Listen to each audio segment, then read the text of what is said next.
Stories number 1. Aita for teasing my friend about not recognizing my kid, thus ruining her marriage and an unrelated engagement party. So me and my wife have a 5-year-old son.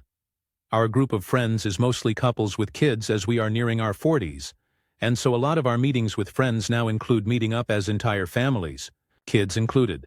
This can sometimes mean a lot of adults and a lot of kids. One person in this group, Emma fake name, used to be my roommate in college. She was married and has her own kids, and we hang out with her and her husband sometimes in a group setting. But rarely on our own. Emma also tends to run late, often. This is all relevant to the story as our son is an only child. We sometimes worry that he wouldn't really learn to share or get along with other kids. To prevent this, and while I love spending time with him, I would sometimes preemptively nudge him to engage with other kids when we are in public playgrounds or at the beach or the pool. To that end, when I buy him a water pistol or an RC car or the like, I'd often just buy 2 or 3. I'd get to the playground and play with him. And when another kid would show interest in the toys, I'd just go, "Oh, you want to play with us?" and hand him the remote or the pistol or the whatever, thus getting the kids to play. This works great quite often. And I have a generally good relationship with the parents at our neighborhood. This is also relevant one day. Like a year back, me and my wife were planning on taking our kid to the pool. I pack my large bag of pool toys. Emma texts me. Her husband is away that day, and she's looking for something to do with the kids. I talk to my wife and tell Emma we're going to our local pool, and she's welcome to join us. But we're planning on heading there early, so she can just join us whenever. We arrive at the pool pretty early and get a really good spot poolside. Right by the shallows. I grab some water pistols and me and my kids start playing world domination. I am trying to take over the world and can only be stopped through the power of water pistols. It's a whole thing. Kid loves it. Soon another kid is there. It's a kid from my son's kindergarten class. He's there with his mom. He is, of course, welcome to join us. We know the family. The mom and my wife are pretty friendly, and our kids play together often. So my wife says she wants to go for a swim, and the kid's mom says she wants to join her, and asks me if I'm okay watching the kids. I say sure, since by this point, the kids are blasting each other with water pistols and I'm just chillin' poolside, just occasionally having to call out, "Oh no, my plans for world domination ruined," because sometimes that's just what parenting is. Then Emma and her kids show up. She is really happy to see me, and I give out toys to her kids. All is going well. Then my son's friend runs up and asks for some other toy, and I go, "Sure thing," and hand it to him. Emma goes, "Oh my God, so cute, he looks just like you." I laugh and say, "Okay, cool, but this isn't my kid." Now, in her defense, the kid does look kinda like me, making this kinda hilarious. When my wife and the kid's mom come back, I tell them this story. They also find it hilarious. We all have a friendly chuckle but think little of it. Fast forward to a few months ago. I haven't seen Emma in a while. We are at a friends group gathering, and it was a good time all around. When we're about to call it a day, me and Emma are at the entrance. She's grabbing her stuff, and I'm on my second trip from the car. Kids' toys, kids' clothes, dirty dishes, Tupperware with leftovers I want, etc. And I call out to Emma's husband, "Hey, can you call my wife and kid over? Just make sure it's actually my kid and not some random kid who kinda looks like me." I think it's a hilarious callback. He seems confused and kinda angry. He asks what the hell I'm talking about. Why would he call a random kid? I'm also confused, so I tell him the pool story. He doesn't laugh. Emma doesn't laugh either. The entire thing now feels kinda awkward. I awkwardly say goodbye, go grab my wife and kid myself, and we leave. Later that day, I text Emma to ask if everything is all right. I get no reply. I text again a few days later. No reply. I get the distinct sense I fucked up. But also, if she doesn't want to talk to me, I'm not gonna force the issue. I leave well enough alone. At worst, I thought she was mad at a joke I made, which was apparently in poor taste. Boy howdy did I underestimate the fallout of this joke. A few days ago, I arrive at a friend's place and she's there. This is an engagement party, so no kids. I wasn't supposed to come but decided to last minute, and my wife was at home with our kid. Emma sees me and is livid. She wasn't expecting to, she only came because she thought I wouldn't be here. She does, however, take the opportunity to tear me a new one though. She calls me out in front of everyone. Because of my joke originally said with air quotes, her husband was furious from what she said. and what I gathered from mutual friends afterwards, she previously commented on someone else's kid, looking like someone who wasn't his father, except that whole thing led to family drama in Emma's husband's family because in that case that dude was cheating and that was his kid and a whole bunch of people were really hurt in the aftermath. Emma's husband was furious because he apparently thought she would know better than to comment on kids looking like people. Again, this sent them down a spiral, especially because the husband apparently thought she told me that other family story, and that I was mocking him for his family drama, and he thought the story I told was just covering for her when I realized I fucked up. This was not the case. I had no idea that whole thing happened still. He didn't believe Emma when she told him.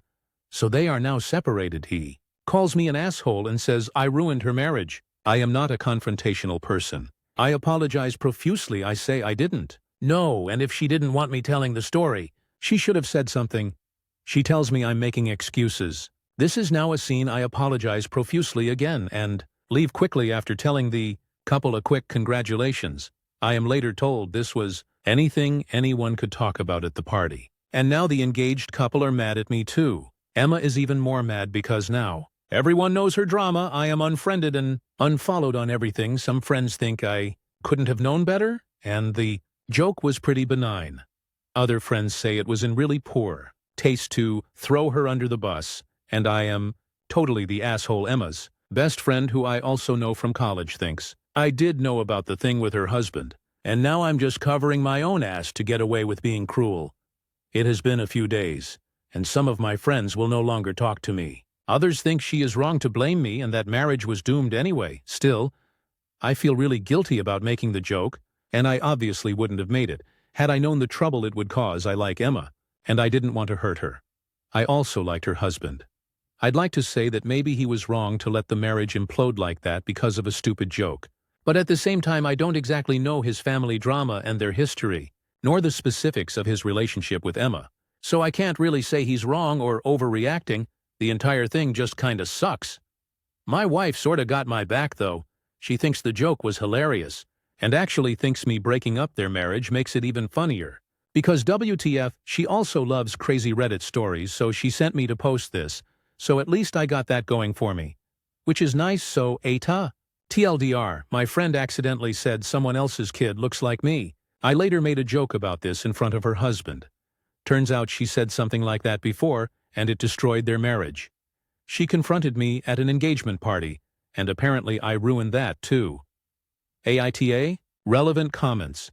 Commentator 1. Emma's husband wanted an out, and you gave him one. It wasn't your fault, and you shouldn't have even apologized. There was nothing wrong with your joke. Honestly though, your friend group sounds like it thrives on drama, and you're probably better off not being friends with the people who took Emma's side. Commenter 2. NTA at all. And I love how she freaks out on you and publicly airs her dirty laundry, then blames you for everyone learning about the situation she blurted out. Commenter 3. What a clusterfuck. You didn't throw her under the bus. You're not responsible for her marital problems. Emma should take responsibility for her own actions and fuck-ups. Emma also created drama at the engagement party, and the couple should be furious at her, not you. NTA update. AITA for teasing my friend about not recognizing my kid, thus ruining her marriage and an unrelated engagement party. I am now updating you because the last few hours have been a lot. It turns out that when I wrote my post, I left out one critical piece of context. I thought I was a regular person living a normal life. Turns out I am Chaz, a side character on the worst Gossip Girl episode ever written. So after posting yesterday, reading replies and thinking it over, I decided to reach out to Emma one final time. Some of you thought I shouldn't, and that these were, in fact, not my monkeys. Others made me realize that Emma was probably in a shitty situation with her husband and his family, and was actively being gaslit. Now, of note here, while as I mentioned we're not as close as we used to be very close. She helped me pick out a spot and let me borrow her car for my first date, with who later became my wife. She was a significant part of my support system during some very rough times in my life. Despite everything, I still felt like I cared about her and wanted to work things out. This is no longer the case. See, from my perspective, I thought we were good friends, Then when she met her husband, we naturally drifted apart. And then this thing happened out of nowhere. This was not what it looked like from her perspective. How do I know? Well, buckle up because this is absolutely unhinged. So, last night, before going to bed, I text her a long, thoughtful message. I explained that I do apologize for the part I played in ruining her marriage, and I understand she is going through a tough time. I understand if she wants nothing more to do with me, but if and when she feels she wants to talk it out, she is welcome to reach out, and I leave the ball in her court. I show this to my wife, and she is practically giddy. She tells me there is no way this shit doesn't blow up in my face and I should have just cut my losses. Like many of y'all said, Emma shows up at my house at around 7 a.m. unannounced. I ask WTF. She says she really needs to talk. To me, I call my wife to the door and explain this. She sends me off with this woman because she understands. This shit can only go poorly, and apparently, she is here for it, and it's my own fault at this point. So as I said, from my perspective, we were friends. We drifted apart. From her perspective, for the last 15 years she has been playing some weird game of 4D chess, or 2 different games of 4D chess. Apparently she had feelings for me back in college, and she was trying to nice girl her way into a relationship with me by being there for me when my dad died. And when I was struggling with being single, she always gave everything because she just assumed I would. At some point, come around, you'd think that me getting married or her getting married would change that. And it did. Just badly, apparently her husband knew about her feelings, which is why he always kept me at a distance. We never drifted apart. He explicitly asked her not to meet with me anymore outside of large social gatherings that day at the pool. Yeah, that was her sticking it to him because he was away cheating on her or something, and he didn't like her hanging around me scantily clad. It wasn't just that he was upset at the joke. He was upset because apparently I was having an affair with his wife and rubbing it in his face. Makes no sense. I know it gets worse. That thing at the wedding? Well, at least she didn't plan. That, I told our friends getting engaged that I wasn't coming. She asked and verified this. She wasn't expecting to see me, and they told her I wouldn't be there. But once I showed up, she decided to exploit it. She intended to have a huge scene with me, so that she could tell her estranged husband and friends that I ambushed her because she broke off our affair. Apparently, we had an affair. Oh, what affair is that? You ask. I did too. Apparently the story some people got was that she and I were having an affair, and it ended and I was stalking her. Her husband left her because he found out. So people more inclined to believe her just thought that was what happened and wanted nothing to do with me anymore. So why did her husband actually leave? Well, some of you called it, according to her, he was cheating on her a bunch and overall not a nice person. She never actually cheated on him, but used me to pretend that she did without my knowledge. So after the joke at the gathering, which may have indeed been in poor taste, they had a huge fight and he left the house. For the thing with his family, from what I gather it was some dude sleeping with his cousin's wife or some such shit. So anyway, she tells me all this insanity and tops it off with that my message really moved her and we can still be friends. The reason she rushed to show up at 7 a.m.? My message made her realize I am actually the only one who really cares about her, and everyone else in her life is fake and don't really care. I'm not the sharpest tool in the shed, but now this sounds like some really manipulative shit to me. And now I'm thinking back to a lot of our previous interactions, and a lot of them also seem like that to me now. I am not a confrontational person. I was willing to accept that I fucked up. Maybe some of you were right, and the joke was in poor taste, and I'm a huge asshole for making it, because I thought that if he knew the story he would get the call back. And if he didn't, I'd tell him a funny story about his wife. I accept all that criticism. But this? Fuck no, I was done. I tell her I am done with her shit. She can get back to her husband, leave her husband, keep any friends she wants. Because I am fucking done. I can forgive a lot. But she had been basically not communicating with me for over 15 years. I was telling her everything about my life and my feelings. And I was absolutely appalled by just how much of a one-way street it turned out to be. I feel like I didn't ever really know her. Maybe I played a role in that too. Maybe I was self-centered or selfish and didn't consider her emotions or her signs. I don't know. And you know what? At this point, I don't think it matters. She lied to me so much. She lied to so many people, so much. I just don't care anymore. I don't think there's anything left to this friendship to fix. And the worst part? I just gave you this huge update, and I genuinely don't know how much of it is true. Maybe she was completely honest with me. Maybe she lied about everything and we're still playing 4D chess. Who knows? I certainly don't. And that, more than anything, is why this friendship is over. Because even if I could forgive everything, I can never really trust her, so that there will probably not be any more updates, because this was meant to be a lighthearted post and it turned out into a total clusterfuck, and I'm just so tired and so sad. I'm sorry if this wasn't as readable or as coherent as my previous post. This just happened, and I am just exhausted. My wife has been very supportive, though I assume at some point I'm due some well-earned "I told you so." She knows there wasn't an affair, and certainly no stalking, and most of my friends probably know that too. I may try reaching out to some others because, well, I don't know, maybe they were told even worse things about me. But I am just done with this. And now I am going to spend what's left of this weekend with my family and try to put this shit behind me. Thank you all for reading. And for your advice, relevant comments. Commenter 1. So she's been telling people you had an affair? Run for the hills, open a group chat with the friends, tell the truth, and whoever doesn't believe you, drop them. If she takes the narrative, would be your word against her. Commenter 2. Emma has some serious problems and I hope she gets some professional help for them. Hopefully, this doesn't turn into some fatal attraction crap, but if I were you, I would watch your back. I feel like Emma isn't done. Update. Aita for teasing my friend about not recognizing my kid, thus ruining her marriage and an unrelated engagement party? Some of you thought things were going to get pretty crazy. Before I give the update, I should probably clarify some things that were brought up in comments. First, when I said we were roommates, I did not mean we shared a literal room. We lived off campus in a new apartment with another friend. Each had their own room. Second, to clarify, and more on this later, the only person she told about having an affair with me long-term was her husband, now ex. Everyone else heard about it only after the engagement party outburst. Third, my house already has cameras and security.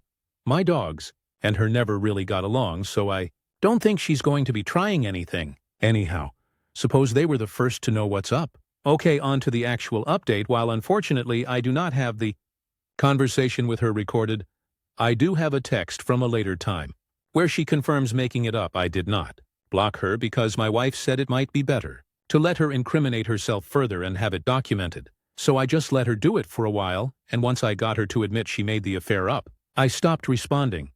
Got increasingly angrier text, but nothing yesterday. So hopefully that's done with. She said some pretty nasty shit about my wife, and I considered responding, but my wife laughed it off and said that's just how sore losers are, and I shouldn't engage any further, so I didn't. I also have screenshots from her husband where she talks about the affair she is supposedly having with me. How do I have those, you ask? Well, realizing just how much she lied about to me, it occurred to me that almost everything I know about her husband, let's call him Dave, comes, even indirectly, from her. And by this point I suspect she might not be the most honest conveyor of events. So I took a risk, and texted him to meet up. We had a long talk. And again, he might be lying, of course, but from what he said, he actually never cheated on her, though she often accused him of that, the innocent mistake she made with his family. Yeah, she felt his cousin's wife was being a little bit too familiar with him, Dave, and started actively spreading the rumor the kid was his. Maliciously, this, understandably, caused huge backlash, and was one of the many things which caused Dave to want to leave the interaction with me. In that context, was just the final straw.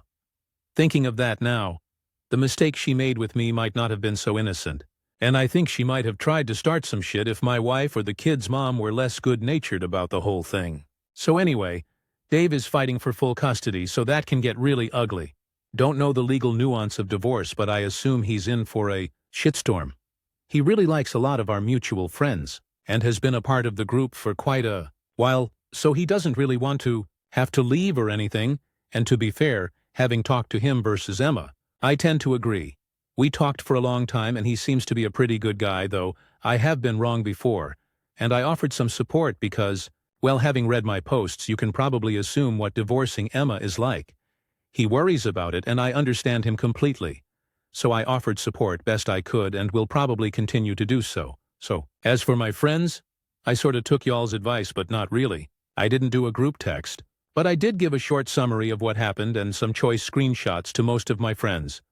This started some conversation, and a lot of tea was spilled, And some realizations were made regarding the fact that a lot of drama that plagued our group over the years can actually be attributed to misunderstandings, attributed to Emma Moore. Tea ensued. Wife is having a blast, so yeah. Some of my friends were gobsmacked since they didn't really hear Emma's story, but understood what a clusterfuck this was. Others were understanding Emma's best friend blocked me, so she got nothing, but I suspect she'd remain unswayed regardless, and I suppose that's good. Most people I talked to felt we should probably cut contact from Emma, and that would be that her house in our neighborhood is owned by Dave, and she already moved out, so we're not supposed to be seeing too much of her. Day to day, I don't want to demonize her.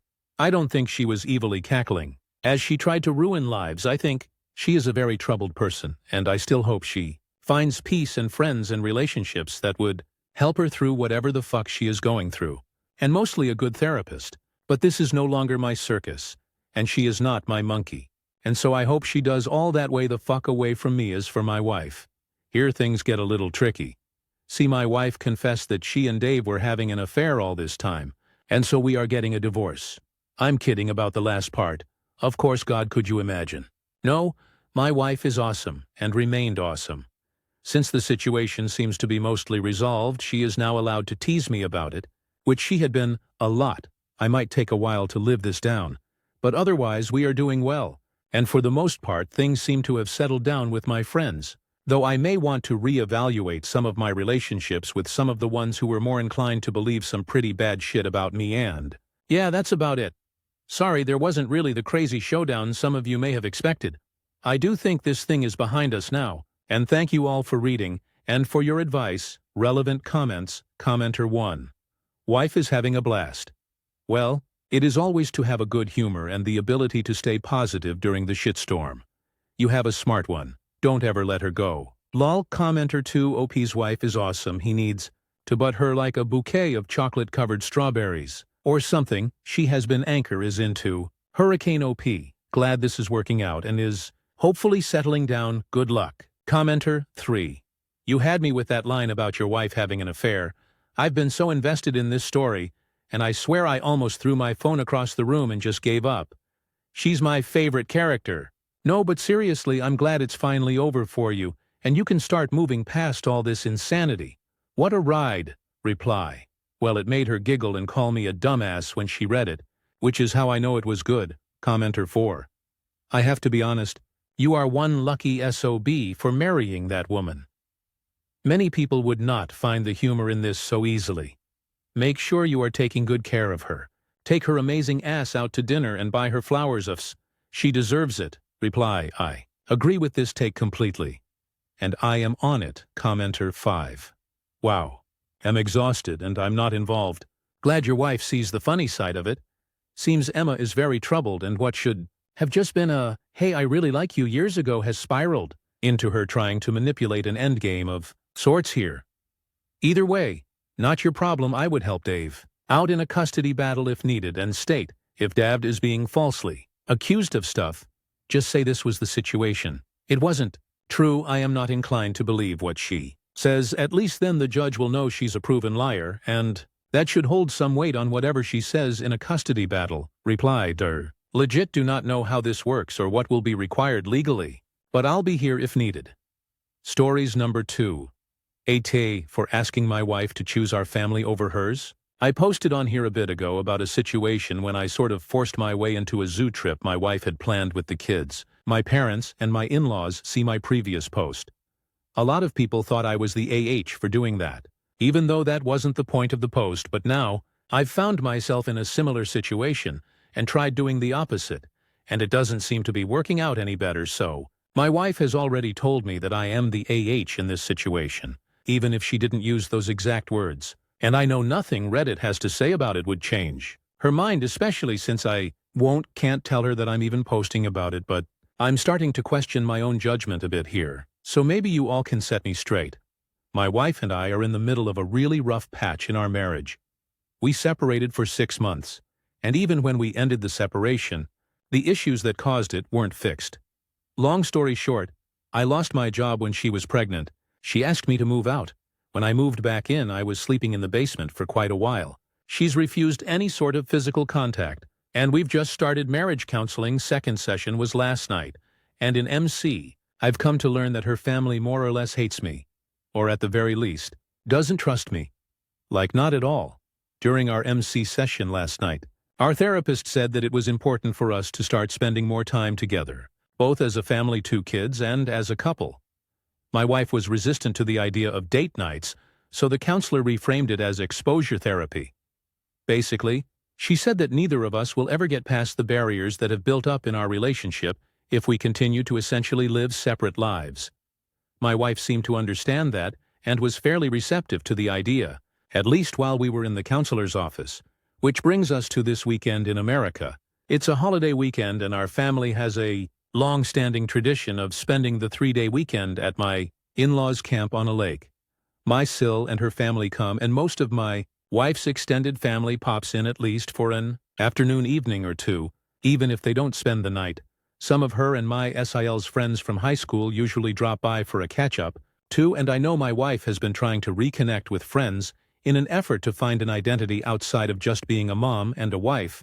But, given our current marital strife, the knowledge that my MIL has actively and repeatedly tried to convince my wife that we should not be together, which I've known about for barely a week, my new and growing worry that my mistakes are now a black cloud hanging over my relationships with all of my wife's family and friends, and that due to space constraints, we'd not only have to share a room but also a bed. It seemed to me like heading to camp should be a no-go. My wife didn't agree.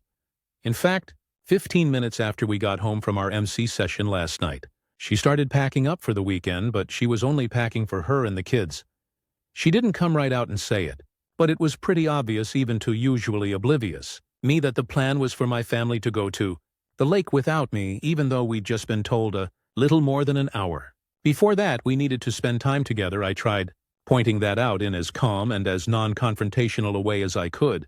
Using the I feel statements that our therapist suggested, I said to my wife, I feel like this weekend is a really good opportunity for us to spend time together as a family, and I really feel like if 3/4 of us go to camp, that isn't just living separate lives but making a point of living separate lives. At first, she thought I was trying to be included in the trip and go with her and the kids. Much like I forced my way into the zoo trip, I quickly explained that no, that was 100% not what I wanted, without even mentioning that being around my MIL for an entire weekend would have required my entire bottle of Xanax, and what I was hoping for was that she and the kids could stay home with me. There's a whole bunch of picnicking and BBQ and block party events going on in and around our neighborhood, and I thought we could go to some of those and spend time as a family. In my head, starting off by doing something as a whole family, instead of just as a couple, would build in a buffer for her, would give me a chance to show that I can be a real partner in parenting, and would let her see me in what I know is my best light, as a dad. That was what I thought in my head, but apparently, my head and my wife's head were not on the same page, as she said no to that idea by saying, I want to spend the weekend with my family. One thing our therapist stressed repeatedly was that to have any chance at productive conversations, we both need to avoid any kind of escalation in our communication, which was probably because things escalated more than once during our latest session, so I took a deep breath and did not point out that spending the weekend with me and the kids would be spending it with her family.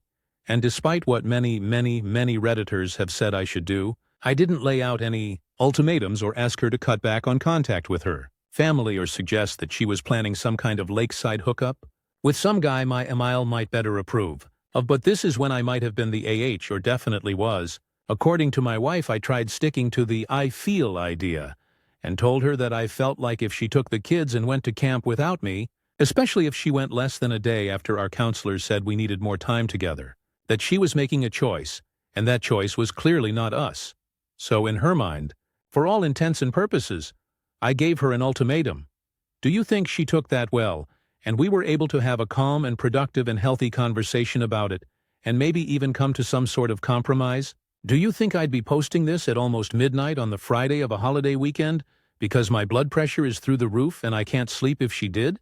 She told me in no uncertain terms that I was an AH for laying that all on her, reminded me that it was my choices that got us here in the first place, stopped packing, and after making sure both kids were asleep, she went into our bedroom, which has been only her bedroom for the last year, shut the door and locked it, and now I have no idea if I'm going To wake up to my wife and kids waiting to hang out with me and spend the next 3 days together, or if they'll be on the road to camp before the sun is even up. I do know that she thinks I am absolutely the AH, and I kinda think she might be right, Aita, for telling my wife she was choosing her family over her family with me and the kids. Relevant comments. OP responds to a comment on his wife, not understanding that her kids are also his as well.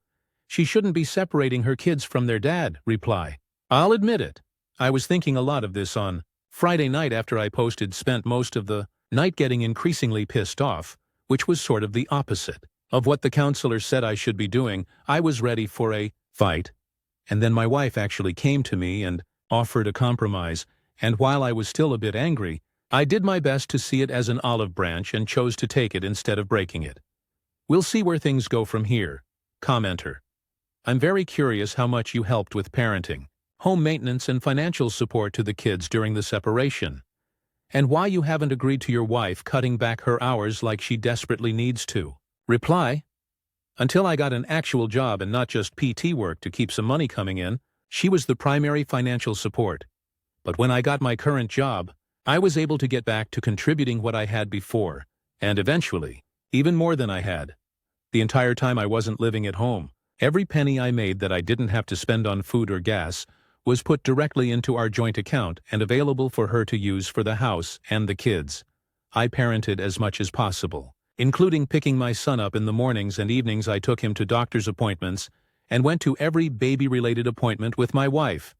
I don't think she wanted me at all of them at first, but she's since told me that it reassured her that no matter the outcome for our marriage, I would still be fully present as a father and not to be defensive or an AH. But I have to ask, why do you think she desperately needs to cut back her hours? But I'm the one working 3 jobs, and cutting back on her hours would make that more of a permanent thing, rather than a get us back on stable ground thing. Just wondering why you think that's a desperate need. Update: Aita for asking my wife to choose our family over hers. I got a comment yesterday wondering if my silence was a positive or negative sign. It was a sign of a crazy week at work. So I thought I should take the chance to post an update today, since I have a bit of time. You can see the specific incident I'm updating in my previous post, and there's a bunch of posts on my history from the sub I originally started posting on. If you want more background context or reasons to question whether I have a spine, I mentioned in a comment reply to my last post that my wife actually woke me up early the morning, after I had basically given her an ultimatum to choose between our family and her family. She wanted to talk before she and the kids left for my in-laws camp. TBH, I was expecting it to be the "I'm not coming back" or "we should get lawyers" talk, but it wasn't. To my surprise, my wife, I called her Carrie on the other sub, so I will do so here, too, actually apologized. She said the comment about wanting to spend the weekend with her family had been out of line and intended to hurt me. She was pissed, annoyed at me because she knew I was kinda right about what I was saying, and she lashed out. It's not the first time that's happened, so her explanation didn't shock me that much, but she also said that she understood where I was coming from. If we want to fix things, and we've both said we do, then lashing out like that needs to stop, and we do need to spend time together as a family. And she completely got why choosing to spend the entire weekend with her family, whose dislike for me had just become public knowledge, instead of being with me, might have been upsetting for me for a moment. I thought she was going to invite me to camp with her, and I'm not gonna lie, I was panicking. I was worried that right after I'd more or less demanded she spend time with me, I was going to have to refuse an invitation to do exactly that. But there was no chance I was going to willingly spend 3 days with my MIL or SIL, particularly not after our last counseling session. Carrie didn't invite me. Instead, she offered a compromise. She and the kids would go to camp Saturday and stay until midday Sunday, then come home and spend the rest of the weekend with me.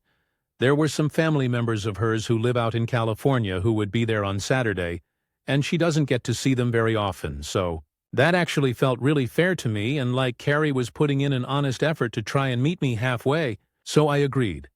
They left for camp that morning and came back on Sunday as planned, and we had a really nice day and a half together. There was a block party kind of thing on Monday, and we took the kids to that, and I made sure to handle baby duty with our daughter as much as possible, to give Carrie a break. She seemed pretty appreciative of that, and got to spend some time with a few of our neighbors that she struck up friendships with, and introduced me to some of them who I hadn't met yet. It was nice. It felt normal, I guess. But as the day wore on and it got to be time to head back home, I started getting anxious. The kids were wiped and would clearly be heading straight to bed, which would leave me and Carrie alone for more than the hour or so we'd had on Sunday night. If we followed the counselor's advice, we should spend that time together. I was under no illusion that spending time was going to result in any sort of spousal relations or anything like that, but there would have to be talking, and I was concerned about what topic of conversation wouldn't lead us to some sort of trouble, and it felt like maybe I was right when the first thing Carrie said was that she wanted to talk about the possibility of her having those girls' nights with her mom and sister. We'd essentially punted on that topic during our last counseling session. Other things had come up that had escalated tensions, and the therapist said we probably weren't in the best place to make a good decision about any of it at that moment, but since she'd spent a day and a half with my MIL and SIL, I guess I shouldn't have been surprised it came back up. I was surprised that she offered another compromise. She didn't have to cut her work hours down to part-time. She'd just have to adjust hours on other days so she could leave early on the girls' nights, days, and come in late the following day. Apparently, she'd already cleared that with work and could start doing it whenever she wanted, even as soon as this week. She hadn't been at work since our last session, so it was obvious that she'd gotten all this clearance before we had even talked about it with the therapist. On the one hand, I could see how it was a compromise and seemed pretty fair, which was good.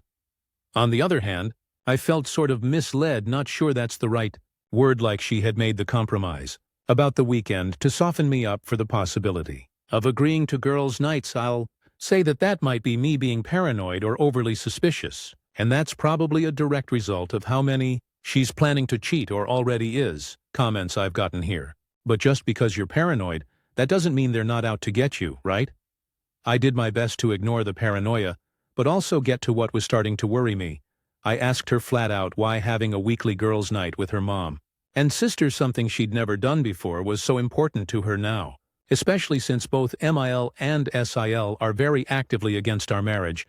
I said I didn't want to cut her off from them or prevent her from having some fun and an escape, but the idea of her spending an entire night out drinking, and in situations where there's a pretty high likelihood of venting, complaining about relationships with two people who might be inclined to encourage her worst instincts, when it came to our relationship, made me really anxious. I didn't suggest that she might be using it as an opportunity to cheat. I didn't even let on that the thought that she might find someone else had crossed my mind, or the minds of a lot of anonymous Redditors. I stayed as far away from any of that as possible, and tried to keep the conversation focused on my worries about her spending that much time with my MIL, and Carrie said she understood. She said that was a reasonable concern, especially given all that she'd shared in our sessions about her mom's feelings toward me. And she said that normally she'd probably give in and stay home and spend that time with me and the kids. But she said, "My sister needs me. Right now, her husband left her. Apparently, BIL left SIL. The day after the family's annual 4th of July party. My in-laws have way too many holiday get-together, and my SIL is not taking it well. And when CL doesn't take something well, my MIL takes it worse. And since BIL was the golden boy, the perfect son-in-law, the one I was always unfavorably compared to, there's a lot of upset and anger and sadness, and Carrie feels like she needs to spend time with her family to support her sister. She wants to help SIL navigate suddenly being a single parent and help her figure out if she can find a way to reconcile with BIL, and basically act like SIL's conscience, and keep her from making any bad choices, while there's still the possibility of saving her marriage bad choices, like hooking up with some random dude at a bar during one of their girls' nights, which, as I found out last night in counseling, is exactly the reason BIL left her. She cheated on him. So my wife is asking me to be okay with her spending nights out with her mother, who hates me, and her sister, who's a cheater, and hates me, and not feel any kind of way about all that. And even if I do, it doesn't really matter, as Sil needs her and Carrie's already made it all good with work.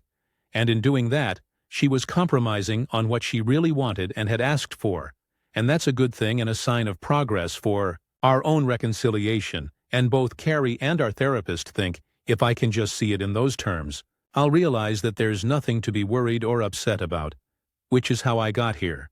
Writing an update to Reddit, while my daughter is napping in her crib next to me and my wife is on her way to her mother's house for girls' night, which got moved to Friday night thanks to the holiday, so she doesn't even have to worry about work tomorrow, and I am just fine with that.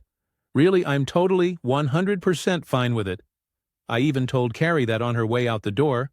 Go ahead, Reddit. Tell me I'm an idiot. An idiot trying to cling to any small steps in the right direction for his family, but still an idiot. I may update later on the other sub about the last 2 MC sessions because they were both a lot, but this post was already a freaking novel, and I'm still processing everything I've heard from Carrie and the therapist. I'm slow when it comes to stuff like that. Let me know if anyone cares to hear about it. After you get done yelling at me in the comments, Dr. Wife and I compromised over holiday weekend plans. We spent time together as a family and it was good. She still wants girls' nights because her sister's husband just left her after she cheated on him during a night out. Relevant comments. UP responds to a comment regarding his family background, making him like he's the second best, and likely that his wife and her family is doing the same to him. Reply. So, I spent most of the weekend offline trying to be present with my kids and my wife when she got back home, but I was also processing this comment. And I'll be honest, I didn't want to hear what you were saying, and I didn't want to think about any of it potentially being true. And I really didn't want to consider the idea that the person who thinks the least of me is actually me. I might not have wanted to do all that, or think about all that, but I did. It kind of ate at me, and I did a much better job of hiding that than I did hiding my feelings at the job I lost, so I've learned something, but when I was alone at night, I really couldn't hide it. I have no idea what I'm going to do next, or what I want to do, but I do understand that what I've been doing is not sustainable or healthy.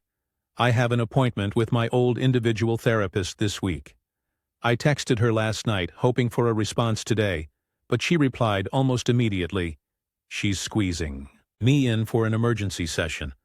I got the feeling from what she said that she might have been expecting this to happen sooner or later, so, even though I didn't want to hear it and it hurt a lot, thank you for the comment. It gave me a push. I didn't want to admit that I needed. Commenter. Man, when you have been starved for so long, even the tiniest crumbs feel like a feast, that's all. This is reply. You have no idea.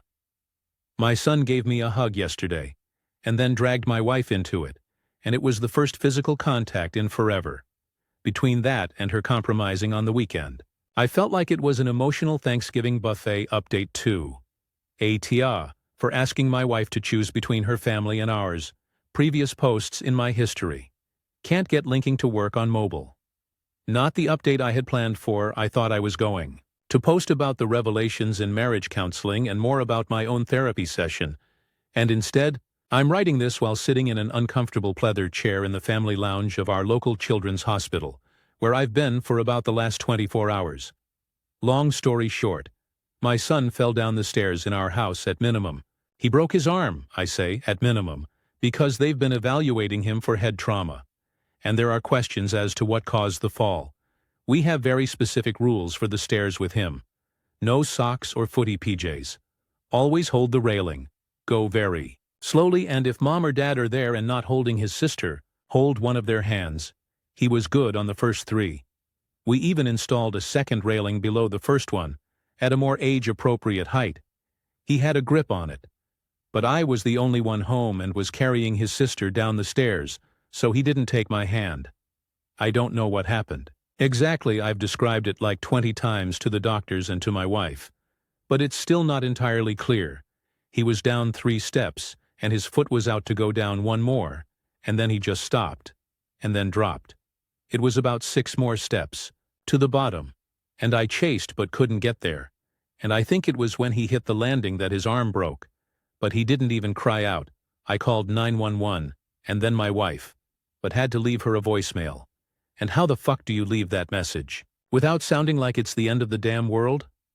I don't even remember what I said, but then the ambulance was there, and off we went to the hospital. And here we've been since my wife met us there, a couple hours later, which was after they'd given my son some children's painkillers and something to calm him down a bit. They explained them all to me, but I don't remember fuck all except him crying, so at least she didn't have to see the worst of it. My in-laws and parents have both Come by, and my daughter is with my parents now. There was no drama like at the zoo, as apparently we're all able to be adults when the kid is hurting. And no, before someone asks, my wife wasn't at girls' night. She had a massive work event for all the offices in our region that was being held 2 hours away. She got back as quickly as she could. No one, including my wife or her mom or the doctors, has blamed me for what happened.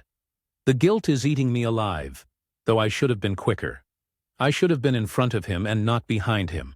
Hell, the only reason I'm even writing this is because my wife is in with him, and she told me to take a break because she saw how bad it was getting for me. Like it or not, she still knows me pretty well, and I guess I just needed to see it in writing, on the screen, to see if it might make any more sense. It doesn't. I expect we're going to be here a while longer. I haven't slept since Wednesday night. I might crash in this awful chair and try to shut off my brain. Or I might respond to the MSGs in my inbox that I haven't gotten to. With my family not here and Ellie off on her final family camping trip of the season, y'all are about the only people I've got to talk to when I take a mental health break. I'll update when I can. Hopefully, it will be less busted arms and head trauma, and more SEL cheated, and it's all Bill's fault. Dr. Son fell down the stairs. Broken arm and maybe head trauma. Family all came to the hospital. No drama ensued. I'm feeling guilty as hell. Edit. We're being released today. He's in good spirits and excited to have everyone sign his cast. And he's already bonked me in the head with it. Twice. Thank you everyone for all the supportive MSGs. Relevant comments. He should check in with the doctors about getting EKG for his son about the possible seizures. Reply. My very basic WebMD search while I was waiting in the hospital led me to the same conclusion, and as it turns out, the actual doctors think so, too. We'll be seeing a neurologist soon, though we did meet with a neuro attending in the hospital who was less than helpful. It was a seizure. I believe the term is an absence seizure. He's had 3 more of them since the stairs. It isn't clear yet if this is a permanent thing or something he is going to outgrow. So far, he hasn't had them in any kind of dangerous situation since that first one. Commenter 2. Accidents happen. Unfortunately, you can't blame yourself. You have rules to make sure he stays safe. Maybe add parents walk in front if he's walking alone, but there is only so much you can do. Things will happen outside of your control. There was no way you could have got him carrying his sister in your arms and being higher up than him. Try to redirect your guilt. 2 more things. The first being, I agree with the other comment that suggested, this sounds like he could have had a seizure, given what you described. Please ask for a consult with a neurologist and explain what happened. Second, be prepared for a CPS visit. It's standard procedure. They will come visit and make sure the home is safe, then close the case and be on their way. Don't freak out. Just make sure things at home are in order. Please update us again later on. Reply. A social worker, not sure if she was connected to CPS, spoke with us in the hospital. She did say that it was just routine, and that my son's injuries were consistent with a fall and not some sort of abuse. She spoke with my wife and I together and separately, and I obviously can't know for sure what Carrie said during their individual conversation. I do know that in the joint discussion she made it very clear that she did not think I had done anything, and that it could have just as easily happened when she was watching him. Commenter 3. Good luck to you all. Kids heal from broken bones and head injuries. I've dealt with both. And I'm Purple Square Raccoon. Seriously, you did exactly what you are supposed to do. You called the emergency line. You called your wife. You took care of your children. Call out of your jobs and try and get some rest. Reply. My son is already the toughest kid I know. He's handled this way better than either of his parents. And I actually took a full leave of absence from job number 3. It's only for a few weeks, but I felt like I had to. I told my wife I was doing it, and it wasn't up for negotiation. Turns out that I didn't have to be so firm about it, as she was already planning to ask me to do it. We'll see what happens in a few weeks, but for now, I have more time to spend with both my kids. OP did the right thing by calling the proper authorities and then calling his wife about their son's situation. Reply. Calling my wife and leaving the MSG was stressful, but she told me that the way I stayed calm really helped her not lose it. And she actually said that I handled the whole thing better than she would have. I'm holding on to that when my intrusive thoughts get too loud. Stories number 3, Aita for leaving my husband and taking the kids to my parents after what he said to our daughter. I don't know if I went too far, or if this was the only option. My daughter is 14 and has been figure skating since she was 7. My son is 15, and has been playing hockey since he was 8. They're both biologically ours. To me, they're equals, just on different paths. She's advancing faster right now, but I've always thought that's just how it goes when kids are chasing different goals. My husband and I are also both Indian. I promise that I'm not just saying this to say that when they were younger, my husband was all about both of them. He'd brag at family parties that we had the next Olympian, no matter which kid he was talking about. But over the years he's gotten weird about it. He'll get really quiet when she wins or gets recognized for her hard work. Like when she won a competition, he would barely clap, then sulk the whole car ride home. Meanwhile, when our son's team lost, he'd rant about refs and how our son had to carry everyone. Otherwise, he'd make little comments about how the judges only liked her flashiness, and her being smaller than the other girls was one of her only advantages. This summer, it escalated. He started suggesting she should take a break. First, he blamed money, school, injuries. Then he admitted he thought it wasn't fair she was getting more attention than her brother. We fought about this all summer. I begged him not to put this on her. But then one day I walked in and caught him telling her she should let her brother have the spotlight. I stopped it immediately. He seemed to drop it after that, so I thought maybe it was done. Then last week he was away on a work trip and our daughter came to me crying. She asked me if I thought she was just a diversity pick skater. I told her no, absolutely not, and asked why would she ever think that about herself.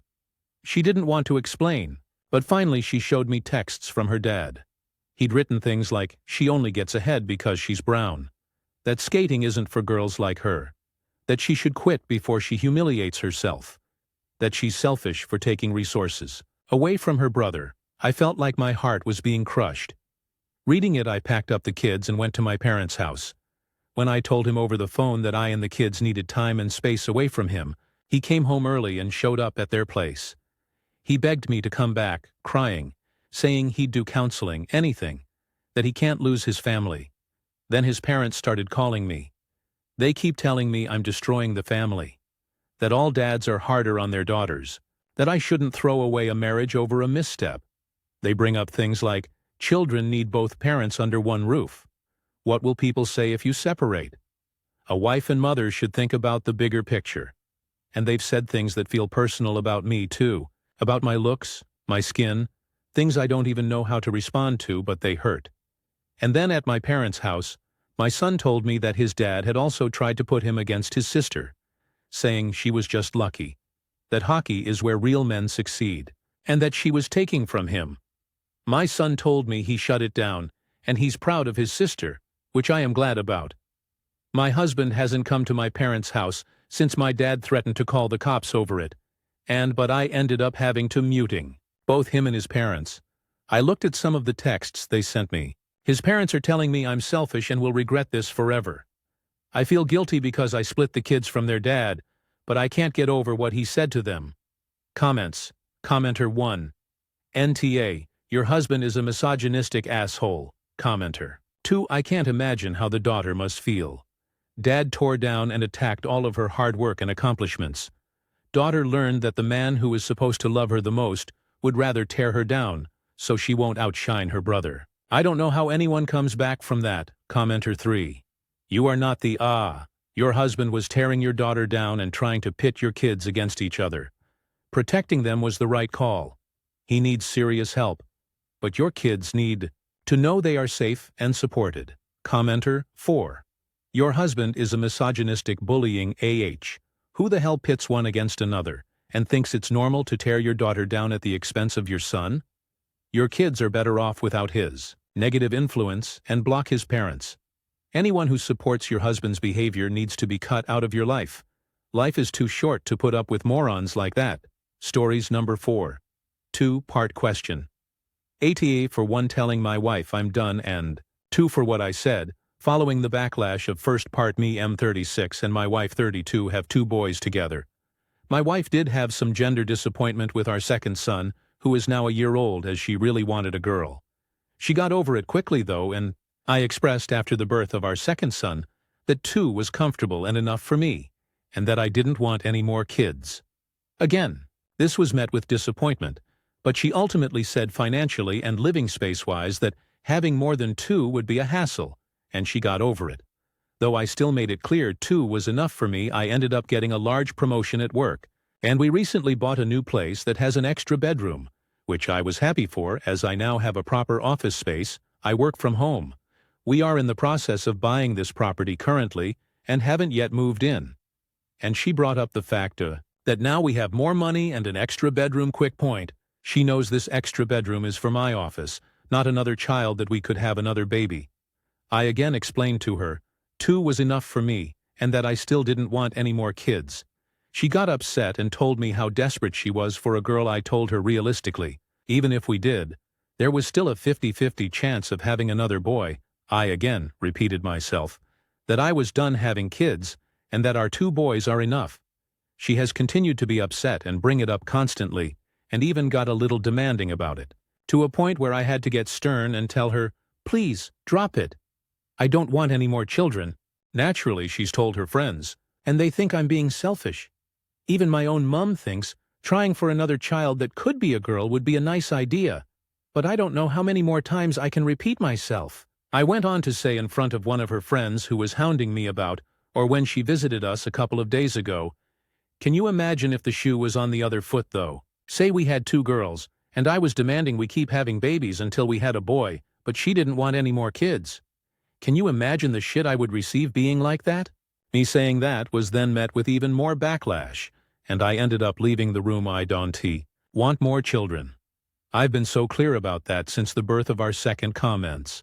Commenter 1. NTA not wanting more kids is a completely valid boundary, and you've been consistent about it since your second son was born. If you don't want more, that has to be respected. You're also not the asshole for what you said to her friend. You just pointed out a clear double standard.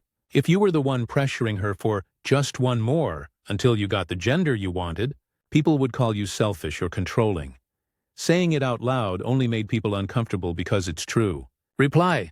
I would be lying if I said I haven't noticed online that when women suffer from gender disappointment, they're met with support. But when men express some standard gender disappointment, and I don't mean aggression or anything like that, because yes, that's totally unnecessary, they're usually met with backlash, so thanks for understanding that the point I made was true. I just had to say it. Commenter 2. You say she got over it, but she clearly hasn't. She just stopped talking about it for a while. Commenter 3. I've already commented NTA. However, I just want to add, your youngest is only 1-year-old and your wife wants another baby because she isn't satisfied with the once she got a daughter might result in at least one of your sons being sidelined. By your wife, the daughter might end up the golden child, and your youngest son will suffer. There are enough adults on Reddit with stories of childhood favoritism and how it damaged them to know that this is a real possibility. Your wife seems overly obsessed about having a daughter, and it honestly doesn't sound balanced or healthy. Would she consider therapy? She needs to deal with her disappointment in her baby boy and get over it for her kid's sake. Commenter 4 NTA. And what would happen if you have a third boy? Is she going to get again push for another baby when odds are you are going to keep having boys? Stories number 5. My twin sister's wedding. The world's weirdest disappearing act family drama. I went to my twin sister's wedding last week, and let's just say it was memorable, but in like a case study in golden child favoritism sort of way, highlights of the cringe. Months before, the bride texted me, I'm not having a wedding party, but you can be in the room while I get ready. Cute, right? Except plot twist. She absolutely did have a bridal party. Our older sister was maid of honor. Her husband had a best man spoiler. She lied. She just wanted to make things extra weird by excluding her only other biological sister, who also happens to be her twin sister. For context, my wedding last year included both my sisters as bridesmaids. I wasn't invited to the rehearsal, wasn't asked to be in a single photo, wasn't included in anything. Imagine being erased in real time while still physically standing there, existing, during vows. She said she loved how her husband treats her sister, singular problem. She has me her twin sister, an older sister, 3 stepsisters, and 2 stepbrothers. Multiple guests commented to me after the ceremony about how weird that was. Gee, I didn't notice. During cocktail hour, guests also asked me why I wasn't a bridesmaid. My reply, your guess is as good as mine. Like I'm not the twin with an answer to that. You'd have to ask the bride father of the bride's speech. He opened with a 4-minute monologue about him driving to work in a snowstorm, turning around, pissing his pants in the car, and walking in the door only for the bride to ask, "Can you take me to the mall?" That was his favorite memory of her, like it was open mic night at a comedy club, and then, only then, he pulled out the actual speech, I'll admit. I felt genuine second-hand embarrassment for her in that moment, but then again, I'm the family scapegoat. So maybe I'm just not familiar with what parental pride is supposed to sound like. Meanwhile, I just smiled, clapped, danced, unbothered, passing joints around like an unofficial wedding bud tender. Didn't cause a scene. Didn't need to. The scene was already written for me. The big takeaway: forget the food, the music, the flowers. The lasting memory every guest walked away with was, wow, the bride really erased her twin sister who was there right in front of us. And now, a toast. Here's to my twin, the golden child. You sure worked overtime to erase me, and in doing so you gave me the greatest gift of all. You exposed yourself and our parents. All the favoritism, the double standards, the triangulation, the scapegoating, the toxic dysfunctional family abuse I've been pointing out my whole life, met with gaslighting and minimization. You put it on full public display, and I didn't even have to say a damn thing. Honestly, thank you did in one afternoon what a lifetime of me vocalizing never could. Even the flying monkeys are now officially out of work. While I think your wedding was a strange time to put so much energy into trying to hurt and erase me, I'm glad you got the day you wanted. You certainly made an impression that people will never forget, though probably not for the reasons you hoped. And now, every time you show those photos, you'll spend the rest of your life being haunted by the same question. Wait, where's your twin? You may have succeeded in embarrassed a twin. It sure wasn't this twin. Cheers and good riddance. Edit 1. For context, this was a small wedding, and I was related to most of the guests, many of whom had also attended my wedding last year at mine. Both of my sisters were bridesmaids because my parents insisted I had to have a bridal party for appearances, and it wouldn't look right if they weren't included. At my twin's wedding, that same for appearances rule didn't apply. I only found out she had a maid of honor when she walked down the aisle with our older sister and both parents. What made it stand out is the twin factor. My parents usually emphasize the twin identity when it benefits the family image, so the contrast of one sister being included while the other twin was not was noticeable. Especially to people who had just seen both sisters included at my wedding, it fits a long-standing pattern in my family. She's treated as the golden child, while I'm often the afterthought even with birthdays. We share the same day, but the celebration is built around her. If I can't attend, it's still marked as celebrated because she was. My parents deny favoritism, but the way they handled our weddings made the double standard clear to people outside the family. Edit 2. Additional background. In the years prior, there was already a long pattern of this kind of behavior. For example, when I got engaged, my dad and stepmom offered to host an engagement party, then told us to our faces they didn't care what we wanted and were going to throw the party they wanted. I graciously dismissed them from hosting, and my husband and I threw and bankrolled our own engagement, housewarming party since we had just bought a home. At that party, I made an offhand comment about not being sure if I'd even have a bridal shower, context being I had just fired my family from hosting one event, and the idea of having to throw my own shower felt sad and pathetic, not something I wanted to deal with. Our engagement was 5 years long.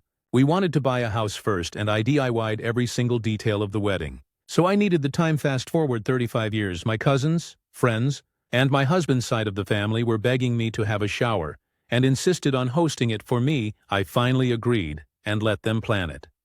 That's when my twin, in full participation with my parents, launched a 6-month protest first. Their excuse was, well, she once said she didn't want one. Then it became, people already brought gifts to her housewarming. She'll look like a gift grubber. Then it was, people will be confused since she already had a housewarming. When they realized they couldn't stop it, they bulldozed in, scrapped everything my friends and Mile had planned, switched the theme to something they knew I hated, and hijacked the whole thing. That's their pattern. Fully team up, wear you down, and make it so miserable that giving in feels easier than fighting. Meanwhile, my parents happily threw engagement parties and showers for both my older sister and my twin without issue, exactly how each sibling wanted them. Fun fact: the week after my hijacked shower, I finished my master's, started a director-level job, and had my birthday. All things my immediate family knew about not acknowledged at the shower. Not the following week, not ever. Comments, commenter 1. Twin here. My dad constantly forgets my birthday but remembers my twin sister's birthday every year and gets her a gift. I don't even get a text, I get you. Reply, my twin has forgotten it's my birthday. Before, commenter 2. This reminds me of these twins that went to my uni. They were attached at the hip, called themselves the last name twins. They were super performative and loved to dance on each other at parties. They literally physically fought each other at multiple parties to entertain the boys anyway. I made a comment to my roommate, like, those twins are annoying. And then my roommate dropped a bomb on me. She went to high school with them. You know they're triplets, right? No, I did not. Yeah, their triplet literally also goes here, but they pretend that they're twins. I still can't believe it. LMAO commenter 3. If she ever needs a kidney, don't give it to her. Commenter 4. I think she expected you to walk out after the getting ready situation so you would have looked like the bad one. For not turning up. Well played to stay there the whole time and let others draw their own conclusions. Reply, yay. I actually think so too. My family is super textbook predictable. So I've mastered the art of spotting their various bait traps and how to best maneuver. Around it, I mentally prepare before I attend family events and know going in that no matter what they try, I am unfazed and unbothered. Head held high, big smile on my face, dressed to the nines with fun, friendly energy, with lots of big hugs and hellos to all the relatives, dancing the night away and having fun. It drives them nuts. But you can't make me the villain in your story when I'm there, holding the pen. Stories number 6. Aita, for refusing to pump for my milso. I am a first-time mom and this whole experience has been very overwhelming for me. My wonderful baby just hit 3 months and is officially no longer a newborn. I have been lucky enough that I have good supply, so my baby girl is exclusively breastfeed. Except for the any excess that we use when my husband does her night feeds. I have made it very clear to most of our friends and family that I don't want anyone but me or my husband feeding her. My Mael has been slightly annoyed, bordering on judgmental about this, but has mostly kept her mouth shut. We have never had any issues in the past, so I just chalked it up to her wanting to bond. With the baby I might allow it when she's older, but for now I'm not comfortable with anyone else doing it. So we were over at my in-sil house for her son's birthday, and while all the cousins and husbands played outside, me and all the ladies sat inside playing pass the baby. She ends up in my MIL arms and begins to fuss and make her hungry cry. I stood up and went to take her before she pulled her back and told me to go make a bottle. I told her no, that I would go to the guest room and feed her. My sister-in-law stood to and said she had some formula and would make it for me. I refused again and quickly took my baby, saying she's never had formula and I don't want her to be sick. My Mill sighs and rolls her eyes and asks, why don't you just pump some so I can feed my baby? I must have been visibly horrified because one of my other SILs stood and tried to guide me away by my shoulder. I took her to the other room to feed her and sat in there with her for the rest of the party. The sister-in-law, whose party it was, came to find me. I almost hit her when she said, don't you think it's a little selfish you won't let mom feed the baby? You could have just pumped a couple ounces for her. I said I will never pump anything for anyone because I'm not a cow, and she's my baby. She declared I was being bitchy and walked away. My husband doesn't know this is all happening, but on the ride home, his mother and 2 of the other wives texted me to tell me it was unfair to hog my baby and to make it so she couldn't bond with anyone else and that I should have just pumped before I came so I didn't have to hide her away. My MIL specifically said that I was being so selfish with her only granddaughter, and it wasn't fair to her that she couldn't even feed her baby. I just texted back that it wasn't her baby and put my phone on Do Not Disturb. I know I should tell my husband, but I don't want to add more strain, as he and his mother are still trying to heal their relationship from when they had a big fight a couple years ago. I don't want to cause drama, but I'm starting to feel very guilty. Especially since I'm still getting tons of texts about how cruel I'm being. Am I the AH for refusing to pump for my mill? Edit. Small bit of context. My little sister choked whilst being fed by our great aunt and almost died. She hadn't been holding her properly and my sister had to be rushed to the hospital. I was very young, but the memory is still very fresh in my mind. Even when my husband is feeding our baby, I never want my baby to be unsafe while being fed. And I worry about other people feeding her because of this comments. Commenter 1. Not telling your husband just allows Emil to slant the event to her advantage. Keeping secrets from your husband, even for his own good, is bad precedent. NTA reply. I'm definitely sitting him down when he gets home from work. I hate to make their relationship worse, but this whole thing is making me realize she probably shouldn't have a ton of access to me or baby. Commenter 2. You're not making it worse by wanting to feed your own child. She is by demanding you do what you've said you won't do. She's digging her own grave. Commenter 3. NTA. They actively got bonding time. What do they think holding the baby is? Bonding time. Feeding a baby is not the only way to bond with them. Neither of my daughters took a bottle. My parents still bonded with her plenty. I actually think they only ever gave a handful of bottles to my son, because I was pretty adamant on the beginning about being the only one to give him a bottle. Once a night he nursed every other feeding since my husband was gone for training and couldn't have that experience. My son is a total Grammys boy at almost 5 years old, and Middle is a complete papa's girl at almost 2. They didn't need to feed them bottles in order to create the bond they have with them. My daughter actually was not fond of my dad until she was about 10 months old. She would scream if he even looked at her.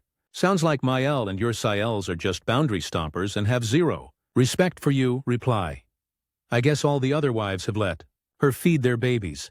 My husband had 4 brothers and 1 sister, and of them all, I'm the only one who's had a girl. It's been a whole fuss, and I've already let her have so much more time with baby than I would have liked. My Phil couldn't care less and doesn't even want to hold her. But he's not a baby guy. It's also hard because I don't have my parents in my life, so I want her to have grandparents, and I want to keep the peace. Commenter 4. I understand wanting your kiddo to have grandparents, but bad grandparents are worse than no grandparents. Please don't let it cloud your judgment. Update. Hubby got home early tonight and we checked my phone together. Messages totaled out to mil 14, voicemail 23, calls 67, text Sil 8, Facebook messages 4, phone calls 17, texts Phil, but clearly from mil 4 more voicemail 5 calls and 31 texts. I let my husband handle them as I didn't feel like reading them while already feeling so stressed about it. Afterwards he took about an hour to calm down in the basement.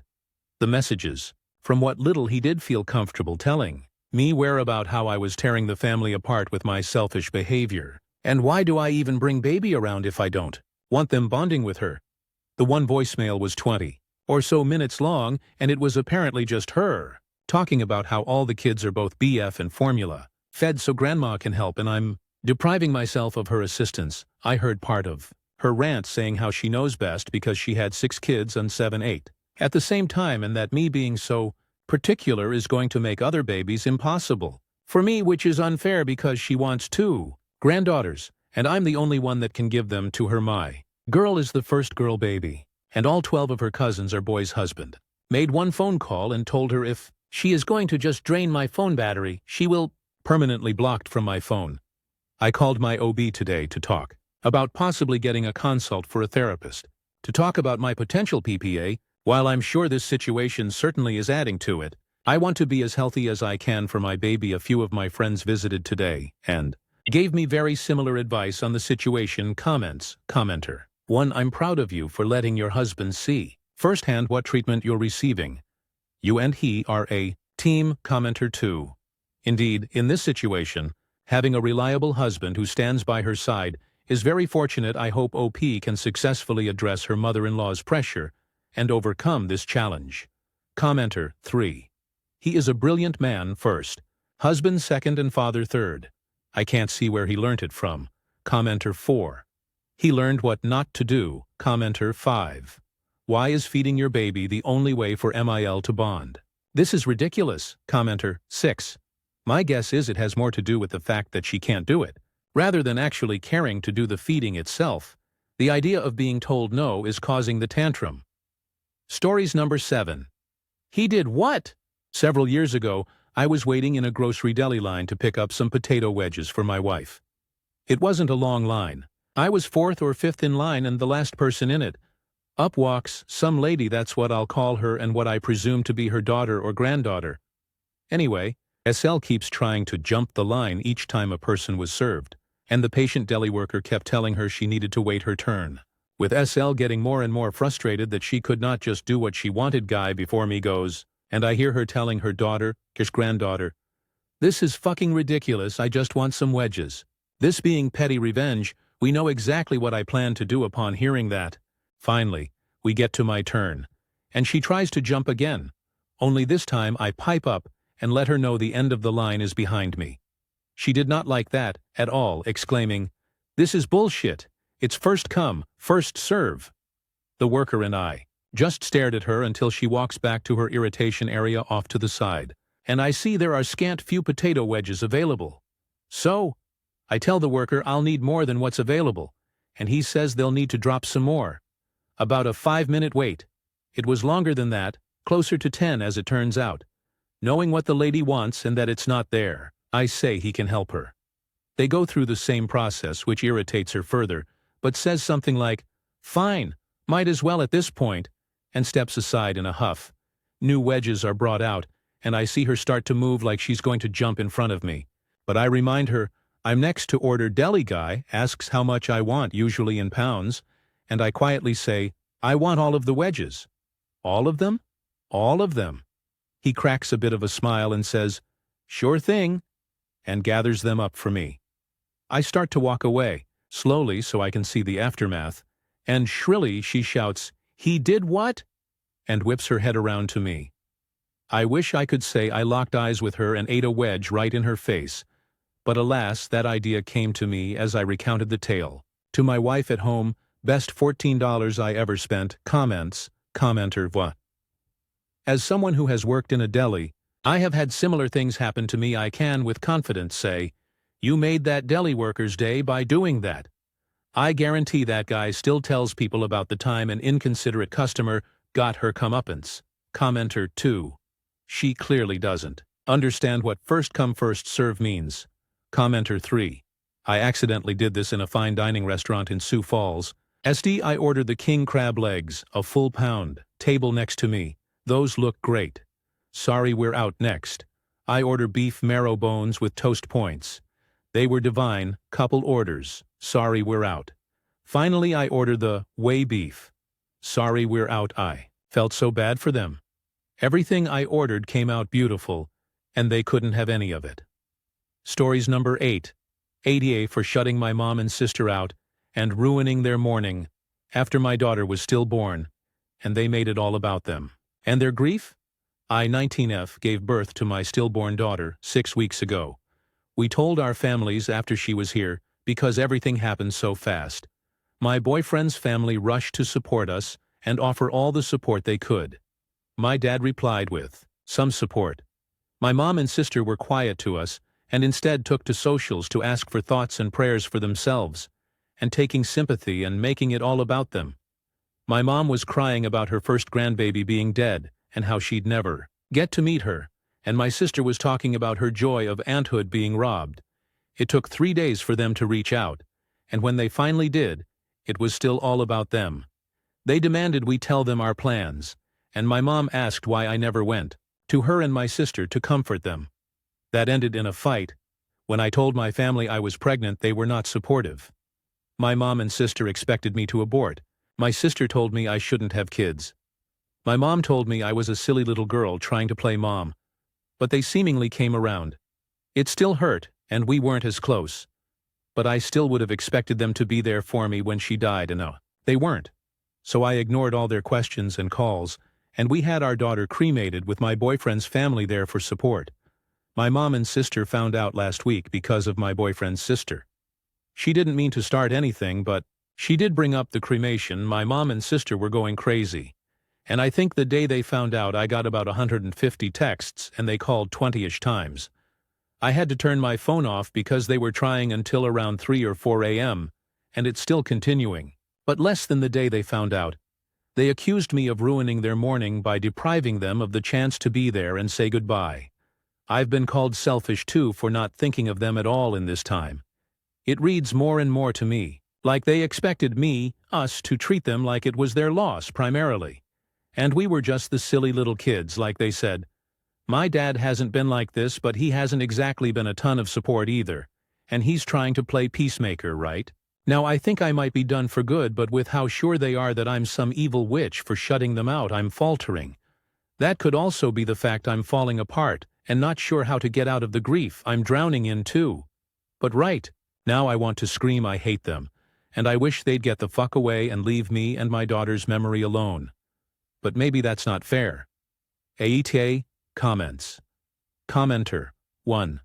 NTAI, I'm so sorry for your loss. I'm glad you found so much support from your wonderful new family you got through your boyfriend. Stay strong and block your mom and sis. You don't need that kind of toxicness, and especially not now. Commenter 2. NTA, at all OP. Is this sister the golden child? I think these narcissistic assholes need to be put on an information diet, and you may want to have BF's family join you in it. Look into gray rocking. I would recommend keeping these people away from you and your chosen loved ones. Reply. I wouldn't call her the golden child, but I think she's more like our mom, and just lives the way mom would choose. Me being pregnant at 19 went against that. Reply. Commenter 2. Sounds like they are both trash. I'm sorry you were dealt that hand. I'm guessing this isn't the first time your mom has done something insane like this, but it being so personal will hopefully enable you to realize you should not be treated that way. And part of that is not letting it happen. If family members, even close ones, did to me what you're describing when I just had a traumatic event and was in mourning, they would be completely out of my life until they came to me, on their own volition, and gave me a real apology in which they accept and take accountability for what they did, and without even a hint of trying to justify or turn it around. I would also figure out a way to condense the story of what they did into a fairly quick and brutal description. And I would be spreading that message to everyone I know who also knows. Mom and sister, let the consequences be silence from you but shame from others they know. And don't be shy about putting it out there if you feel comfortable. Considering what you just went through, I also would completely get wanting to avoid the topic altogether.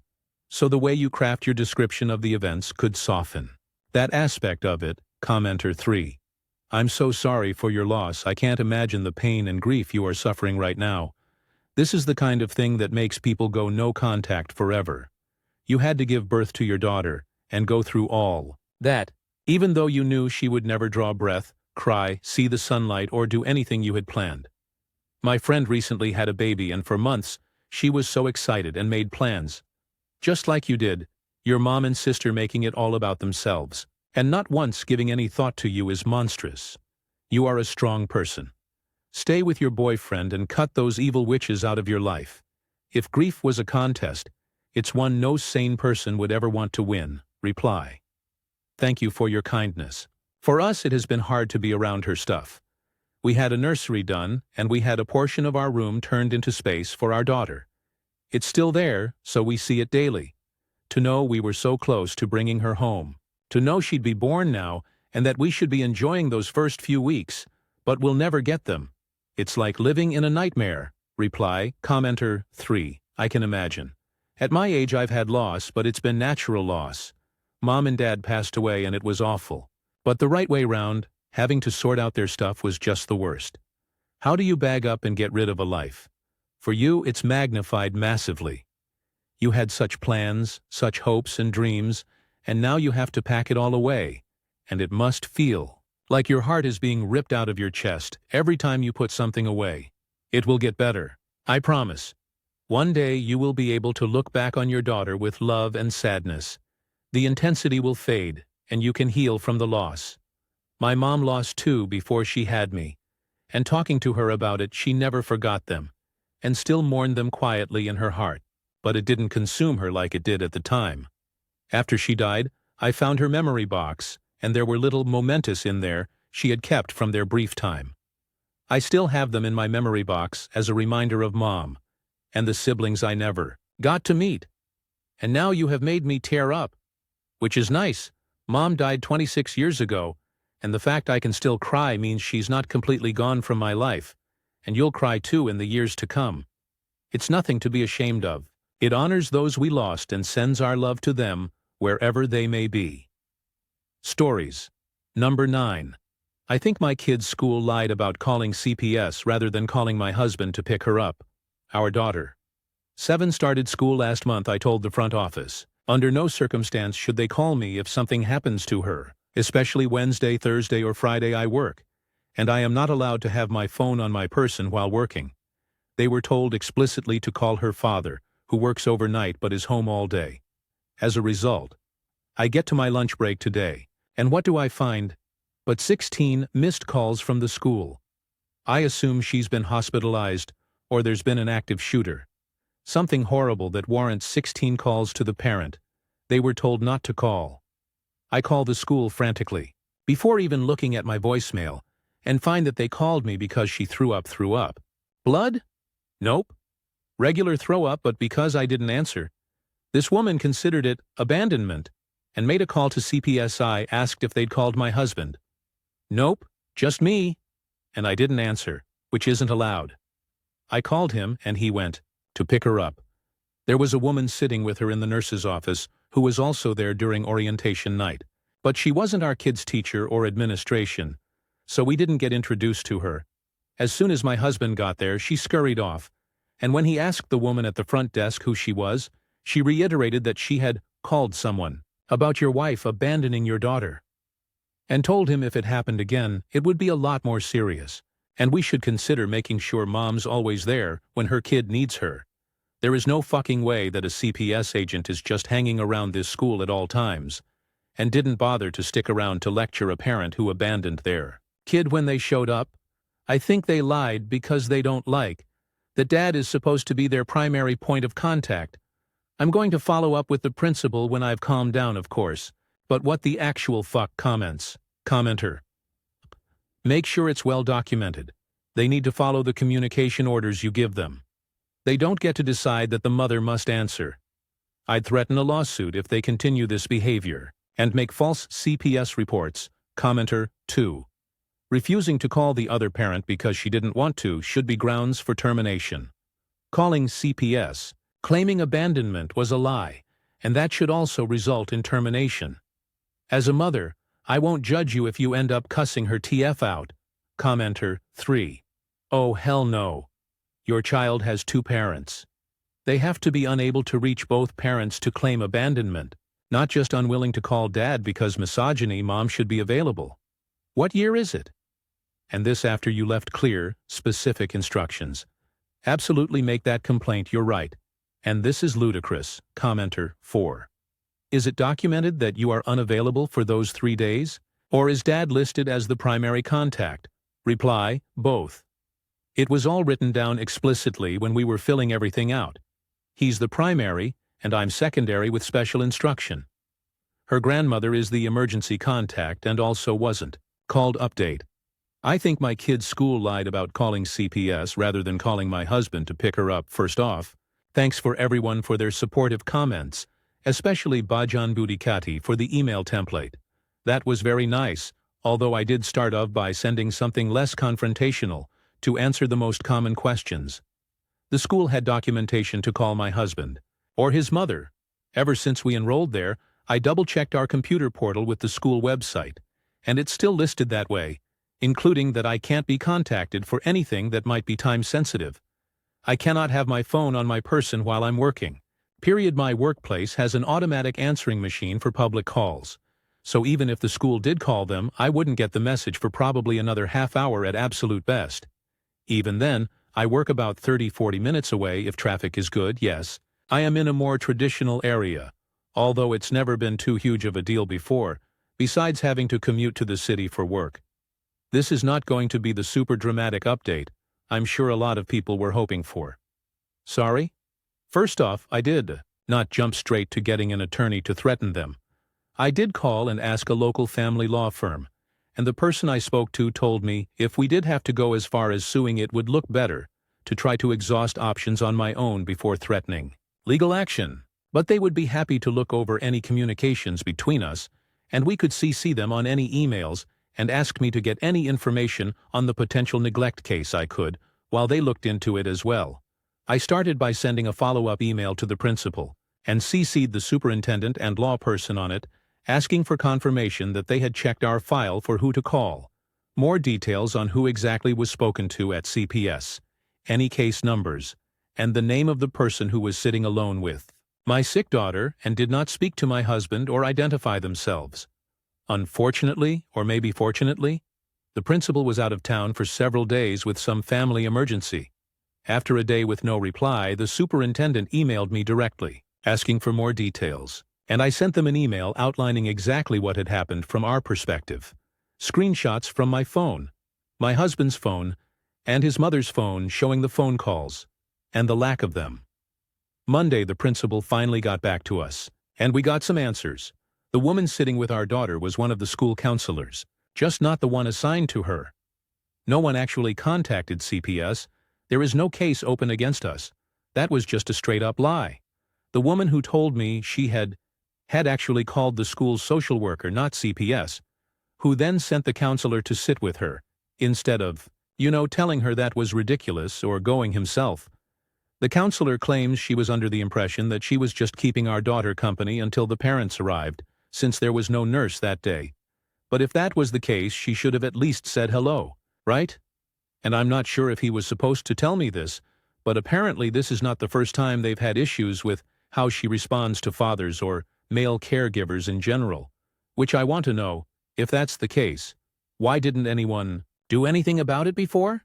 What the fuck? As of now, she's been suspended pending investigation.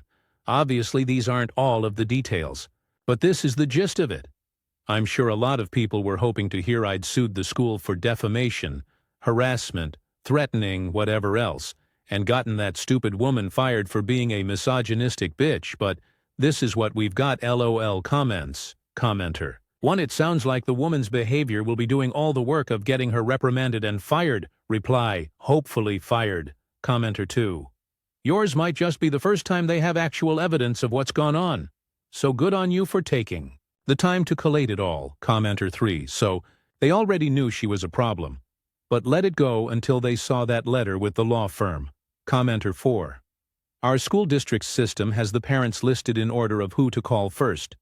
The dads are listed first on several children. We do not think twice about it. I had a case where a second parent was quite ill and had to be listed third, and the grandparent was moved to the second contact as well. This school is ridiculous. I myself was in a classroom when my children were young and not allowed to have my phone, and my husband was the primary contact for my children. Stories number 10. AETA for yelling at my deaf cousin. For video chatting with my ex, my 27 cousin, 17, is deaf and uses sign language. He's planning on going to uni in September and is in the process of applying for student loans. My aunt and uncle are helping him with the forms and stuff, but insisting he makes the phone calls himself so he can be independent.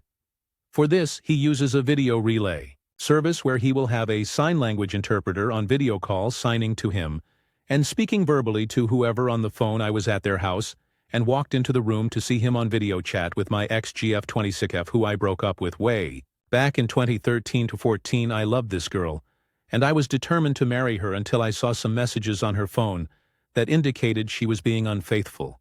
The betrayal was incredibly traumatizing to me, and I've never brought myself to date since I lost it. I marched over there and screamed into the camera that she had some nerve, showing her face in my family again. After everything she did, I was furious at her sheer nerve to start flirting with my cousin of all people, and wondering why the hell she wasn't done torturing me. 7 years later, I turned on my cousin, who was angrily signing at me. I don't sign before my aunt came in, asking what the hell was going on. I asked him what he was playing at, and he said he was trying to sort something out with student finance. I guess in the 7 to 8 years since we broke up, my ex has learned to sign and gotten a job as an interpreter, but I still think it's inappropriate for her to be assisting my cousin. I asked him why he would accept her help, and he said he didn't remember who she was and calls are randomly assigned. I couldn't believe he forgot who she was, and I'm certain she was flirting to get at me. My aunt told me to leave and not come back until I calm down and apologize. I think my reaction, while emotionally driven, was justified. Relevant comments. Commenter 1, YTA big time.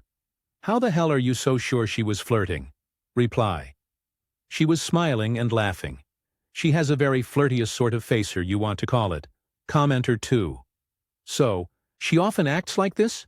Reply. It was one of the things we fought about. She always said she was just being friendly, but I don't see the need to be friendly when you're just interpreting phone calls for someone. Commenter 3. That's just customer service? If you don't smile and laugh when appropriate, you get fired. Commenter 4. And I'm pretty sure that facial expression is a crucial part of sign language, so it was probably literally a part of her job. YTAOP.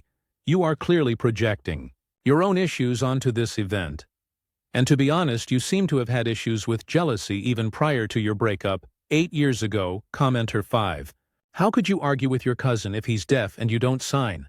Reply. My aunt, his mom, was in the room by that point, having heard me yelling, and was interpreting he can also lip read. Commenter 6.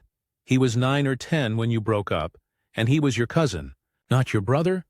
I feel pretty comfortable believing he didn't remember her. As to whether she knew who he was, I don't know. As to whether she was flirting with him, whether to get to you or just because, seems unlikely with the age gap, him still being a minor and her job being interpreting. She'd be running a big risk flirting with him for any reason.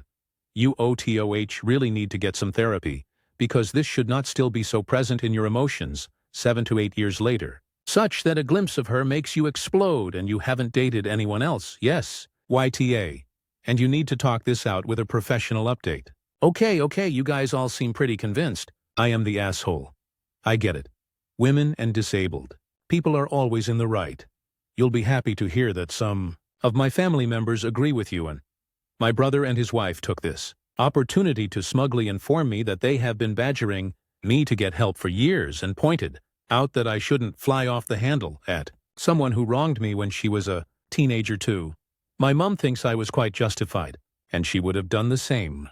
My aunt and uncle have contacted the video relay company to personally apologize on my behalf in case the experience distressed my ex at all, and assured them that I would not be allowed in the room while my cousin was on the phone again. 4.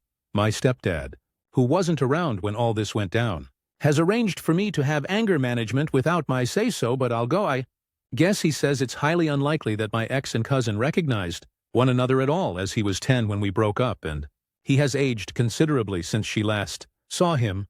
I suppose on some level there's some truth in all that, and maybe I didn't think it through, as you've pointed out, but I still think my anger upon seeing her was justified. She just seemed far happier than she deserves with a new haircut and new job.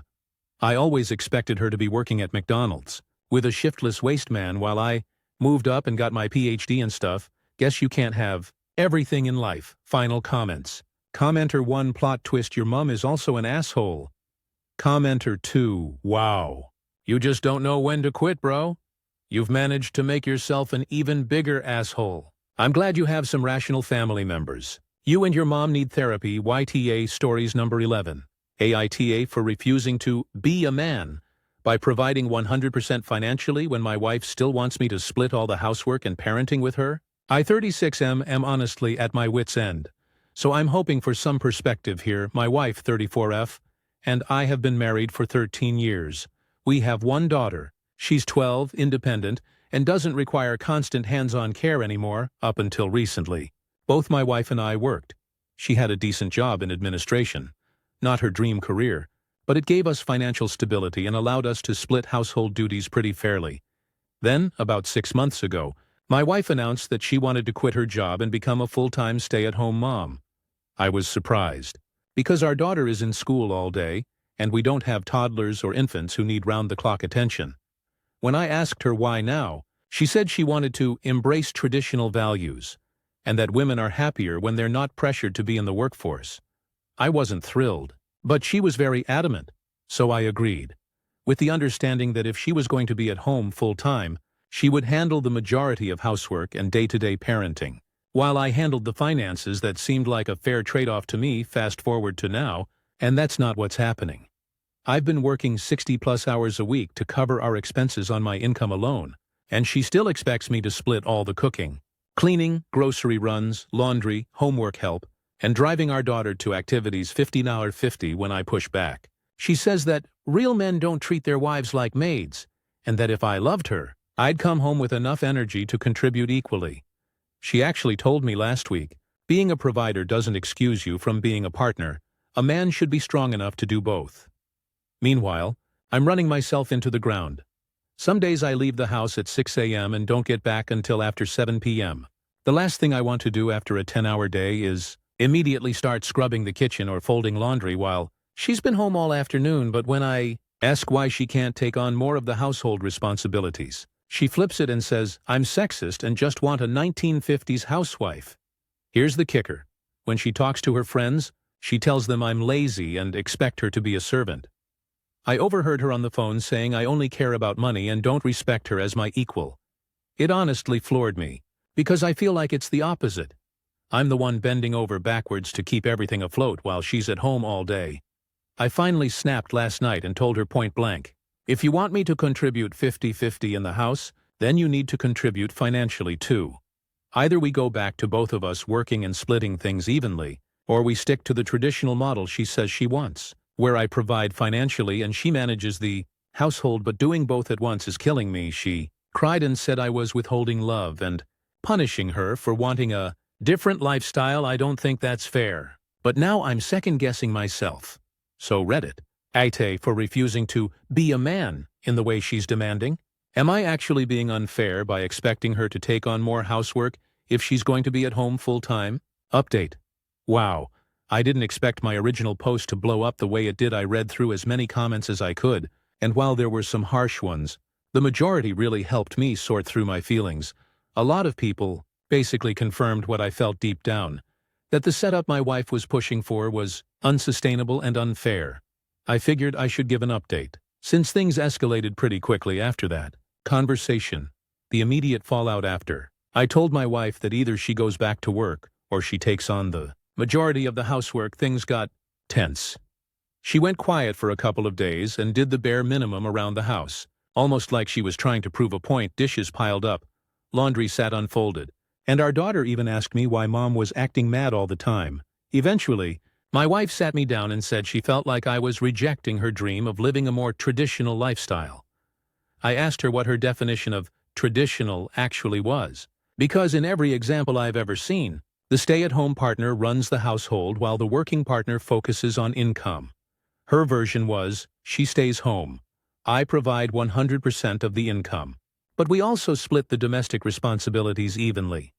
When I told her that wasn't traditional, she doubled down, saying she wanted the best parts of both modern equality and traditional roles. I'll admit, I lost my temper at that point. I told her it felt like she wanted to cherry-pick responsibilities to suit her comfort, while leaving me to drown in overwork. She started crying again and accused me of making everything about money. What outside perspective said. Here's where things got messy. She vented to a couple of her friends, the same ones she'd already painted me as lazy to, and suddenly I was public enemy number one. They sent me texts about how real men don't keep score, and that I should want to take care of my wife, no matter what. One even said, your wife deserves to rest, she birthed your child. Which, our daughter is 12. I talked to my mom and sister about it, and they were on my side. My sister, who's a working mom of 2, said she'd kill for the opportunity to stay home and manage the household, instead of juggling both. That conversation made me feel less crazy. Our daughter's perspective. This one hit me hard a couple of nights ago. Our daughter asked me why I always look so tired. I told her I'd just been working a lot. She said, why doesn't Mom help you more? She's always home. I didn't know what to say. But it stung. Kids notice more than we think. Where we stand now, I suggested counseling, because clearly we're not seeing eye to eye. At first, she said no. That counseling is for couples on the brink of divorce, and she didn't think we were that bad. But after another long argument where I told her I was genuinely burning out, she reluctantly agreed. We have our first session scheduled for next week. In the meantime, nothing has really changed day to day. She's still not taking on more housework, and I'm still running myself ragged. I've started cooking simple meals for me and my daughter, and leaving my wife to fend for herself when she doesn't pitch in petty. Maybe, but I'm too exhausted to keep playing martyr. My biggest realization. I don't think my wife is lazy. I think she's struggling with her identity. She hated her admin job. She feels unfulfilled. And this traditional homemaker idea is her attempt at finding purpose. But she's twisting the definition to avoid responsibilities she doesn't want. And it's coming at my expense. I love her, but unless we figure this out in counseling, I don't know how sustainable this marriage is. I can't keep being the only adult carrying the load. Final update. It's been a few months since my last post, and I figured I'd close this out because people kept DMing me asking what happened. A lot has changed, and not in ways I expected. Counseling. We went to counseling for about 6 sessions. At first, it was rocky. My wife used the first 2 appointments to basically list all the ways she thought I'd failed as a husband. Not being romantic enough, not having endless energy, not being supportive of her dreams. The counselor gently pointed out that her dream didn't seem to have any practical framework behind it, which my wife did not like hearing. By the 3rd session, though, things shifted. The counselor asked us both to describe, in detail, what our ideal day looked like. I said, working my job, coming home to a reasonably managed house, sharing dinner with my family, and spending quality time with my daughter and wife. My wife said, waking up without an alarm, enjoying her hobbies, being present for our daughter, and not feeling pressure to be a maid. The counselor then asked, where is the overlap? And honestly, there wasn't much. That was the gut punch moment for me. Our daughter's impact. The counselor also brought up how our dynamic affects our daughter. She asked us both how we wanted her to view partnership when she grows up. That hit hard. I said I wanted her to see equality, respect, and shared effort.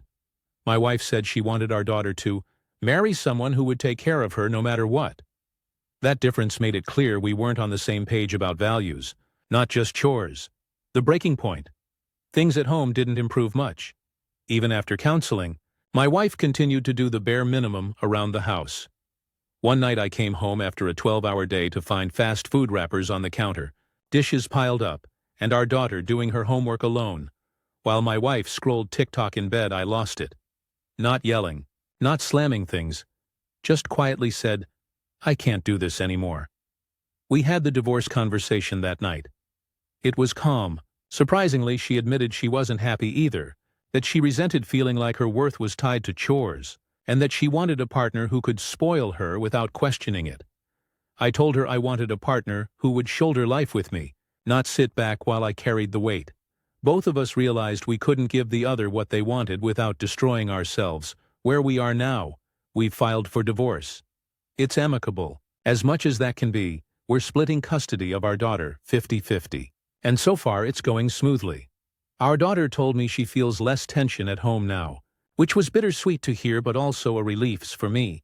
I've cut back slightly at work, focused on time with my daughter, and started taking care of myself better. I feel lighter, even though divorce wasn't something I ever imagined. When I wrote the original post final thoughts, I don't think my wife is a bad person. I think she wanted a fantasy version of marriage. One where she could be cared for without shouldering the unglamorous parts of life. I wanted a partnership, not a hierarchy. In the end, our definitions of love, duty, and family just didn't line up. If there's one thing I've learned, it's this. Don't ignore imbalance in relationships just to keep the peace. The resentment builds quietly until one day you realize you're living with a stranger who sees the world completely differently than you do. TLDR. Wife quit her job to embrace traditional values, but still wanted me to provide 100% financially and split housework parenting. 50-50. I burned out, gave ultimatum. We tried counseling, realized our values didn't align. We're now divorcing amicably. Daughter is adjusting well. I'm tired but free. Stories number 12. Aita. For ghosting my ex because she is married now. My friends think I'm an AH for blocking my ex who is married because she keeps calling and messaging me. I wanted to ask if what I'm doing is right, or if I should keep in touch with her. I dated Lisa for 4 years, and we broke up 2 years ago. Lisa told me she didn't see a future with me and wanted to call things off. There were many reasons, and I knew it was coming. Lisa came from a wealthy family, and we met in college. Our relationship was great during the college years. However, after we graduated and got jobs, it became clear to her that I would never be able to provide the lifestyle she was used to. She hated the small apartment we rented because I wanted to pay off my student loan quickly, and she resented that I couldn't afford to take her on nice vacations. It sucked, but I couldn't blame her. I loved Lisa deeply, but I also knew she deserved the life she wanted after we broke up. We still had lingering feelings and stayed friends for a few months. We had mutual friends and would meet regularly. I never hated Lisa. In fact, I cherish the memories of the 4 years we were together. But I was also acutely aware that we came from different worlds, and that she shouldn't have to settle because of me. Still, it was hard to let go completely, and sometimes I wondered if I'd ever truly get over her. We drifted apart after Lisa started dating a family friend. I met him a few times at parties. He knew Lisa and I had dated, and though he was polite, I started avoiding her and focused on work. Eventually, I moved to another city and lost touch with Lisa. I heard from mutual friends that she got married 6 months ago. I wasn't invited to the wedding. But I was happy for her. I also dated someone briefly last year. But right now, my career is my main focus. That's what I need to believe. 3 weeks ago, out of the blue, I got a call from an unknown number. It was Lisa. She started with small talk, and we caught up on each other's lives. She told me about the new house she and her husband had just bought, and how busy she'd been. I told her about my work and my new life. It was nice, like catching up with an old friend. She gave me her new number, and the call lasted about 20 minutes. Although I found it odd, I figured she might have thought about me and decided to reach out the next day. She messaged me and sent a few photos of her new house. I complimented her on them 2 days later. She called me again, saying she was driving and thought about chatting. We talked about my new city, my new friends, and even gossiped about our old mutual friends. Then, she started sending me photos from a recent party where they all met up. Over the next 2 weeks, Lisa began calling me almost every day. I ignored most of her calls, but she always said she had free time and wanted to talk. She started sending me TikToks, memes, and messages, initiating conversations all the time. At first, I brushed it off, thinking she was just being friendly, but it felt wrong. Lisa is married, and I shouldn't be talking to her so frequently. The more she reached out, the more unsettled I became. Was she unhappy in her marriage? Was she just lonely? Or was I reading too much into it? Last Friday I finally messaged her, saying that it felt inappropriate for us to talk so often. Given that she's married now, she replied almost immediately, saying there's nothing wrong with us being good friends. Like before, I didn't want to continue, so I told her we needed to stop talking for a while because I needed to focus on work. After that, I blocked her number. She called our mutual friend Jess, crying about how I was rude and blocked her. Jess told our other friends, and some of them called me, saying I was being unreasonable to treat Lisa that way and cut her off. I don't understand how no one sees that it's wrong for Lisa to call her ex when she's happily married after more than a year of no contact. It doesn't make sense. But maybe I'm the one who's missing something. Am I being unreasonable with Lisa? Or was it right for me to block her for both our sakes? And if I'm right, why do I still feel so conflicted? Update. I had posted a month and a half ago regarding going no contact with my ex-girlfriend Lisa. After she tried to rekindle our friendship, Lisa married her husband, Jason, 6 months ago, and I wanted to respect their marriage, and blocked her after I felt we were crossing a line. My friend was very critical of me because I was ignoring her, and most of you agreed that I did the right thing. Things have been really crazy since then, and many of you asked for an update. I wanted to respect Lisa's privacy. But as things settle down, I am again not sure if I am doing the right thing and need advice on my situation. Sorry for the long post, but too many things have happened, and I wanted to get this off my chest. After I blocked Lisa, she called my friend Jess and wanted to talk to me one last time. I initially declined, but finally caved in and told her that it would be the last time we would talk. Lisa called me on Saturday morning and told me that she wanted to talk to me because she needed help and does not know if she can trust anyone. She sounded awful and I had to calm her down before she told me what was going on. Lisa told me that after we broke up, she met her husband Jason within few months. Jason asked her out for a date in front of her mom, and her mom insisted that she at least give Jason a chance. Jason was a charmer, and they quickly became official. Jason was everything I was not. He came from a wealthy family and had everything figured out. He took her on all the vacations I could never afford, and Lisa loved this life where she does not have to worry about things like loans, money when she was with me. They had a grand wedding. But Lisa told me that things quickly started going south one night. She was hanging out with Jason's friends, and one of his college friends started flirting with her and touched her inappropriately. Lisa was shocked and told Jason. Immediately, Jason was drunk and told Lisa to loosen up and enjoy the party, and did not confront the friend. As months went by, Lisa found proof that Jason and his friends were doing drugs, and Jason had slept with most of his friends' wives, and it was a common thing in their friend group. She suspects it happened during the time they were dating, and also few times after they were married. She confronted Jason, but he just got mad at her and told her that she is being too uptight. Things got messy, and Lisa told me that there were some instances of physical abuse. Thought she did not go into too many details. Lisa wanted to leave Jason and told her mom about it. However, her mom told her that it is too early in their marriage, and instead, Lisa should work harder to make Jason happy, so that he does not need to look at other women. Lisa never told any of our mutual friends about this, because they all loved Jason, mostly because he paid for all the parties, restaurants, etc. And Lisa just felt very lonely and helpless. That is when she got a burner phone and started messaging me on it.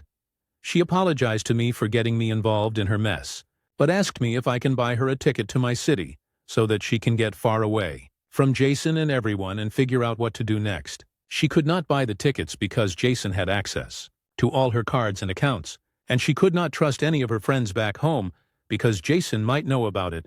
I was really angry with the whole situation and agreed to help her. I got the tickets immediately and did not email her any details. I only told her the confirmation numbers when packed and reached the airport. She flew to my city and is staying in my guest room as expected. Hell broke loose as soon as she called her parents to tell them that she has left Jason and is with me. She told them and our friends why she did what she did. However, everyone just thought that we had an affair, and she left Jason for me. Jason was really angry and demanded her to come home, or they are done. His parents called her to plead her to come back and talk about things calmly. Her dad refused to talk to her, while her mom flew to my city and we all met, and she told her what happened. Her mom was more worried about their reputation than what Lisa went through. In the last few months, it was just sickening. Lisa is looking for lawyers to file for a divorce and has refused to talk to Jason since she came here. Jason has not made an attempt to visit her, and initially sent a lot of threatening messages. I feel he was advised not to send any more incriminating messages to her, and the messages from him suddenly stopped, and there is radio silence. Lisa is currently living with me for the last month. She has offered to pay me rent, but I have told her to just save up for any legal fees, as it seems her parents might cut her off. Many of our mutual friends still refuse to believe what Jason did, and some feel we were having an affair. Many of them have completely stopped talking to Lisa and me, and even removed us from their socials. Lisa looks like an empty shell of herself. She was the most kind, fun person when we were together. Even though she keeps a brave face, she just bursts into tears randomly. I feel she has still not told me the whole story on what Jason did to her, but I am just going to be a good friend and give her the space she needs. I honestly am not sure how to feel. Everything happened so suddenly. I never had a time to react and think if what I am doing is right. I don't know how I got in a situation where my married ex is now living with me. I cannot kick her out, and I want to be there to support her in such a horrible time. However, a part of me also does not know if what I am doing is right, and as she is still a married woman, and I do not want to be labeled as a home wrecker or a cheater. Any advice would be appreciated. Relevant comments. Commenter 1. Just don't sleep with her. Somehow you'll make everything worse if you do. You're too close to it already. Commenter 2. Whoa, what a wild ride. Although it seems like you made the right decision in blocking her at first, I'm happy you were able to intervene and support her during her difficult time.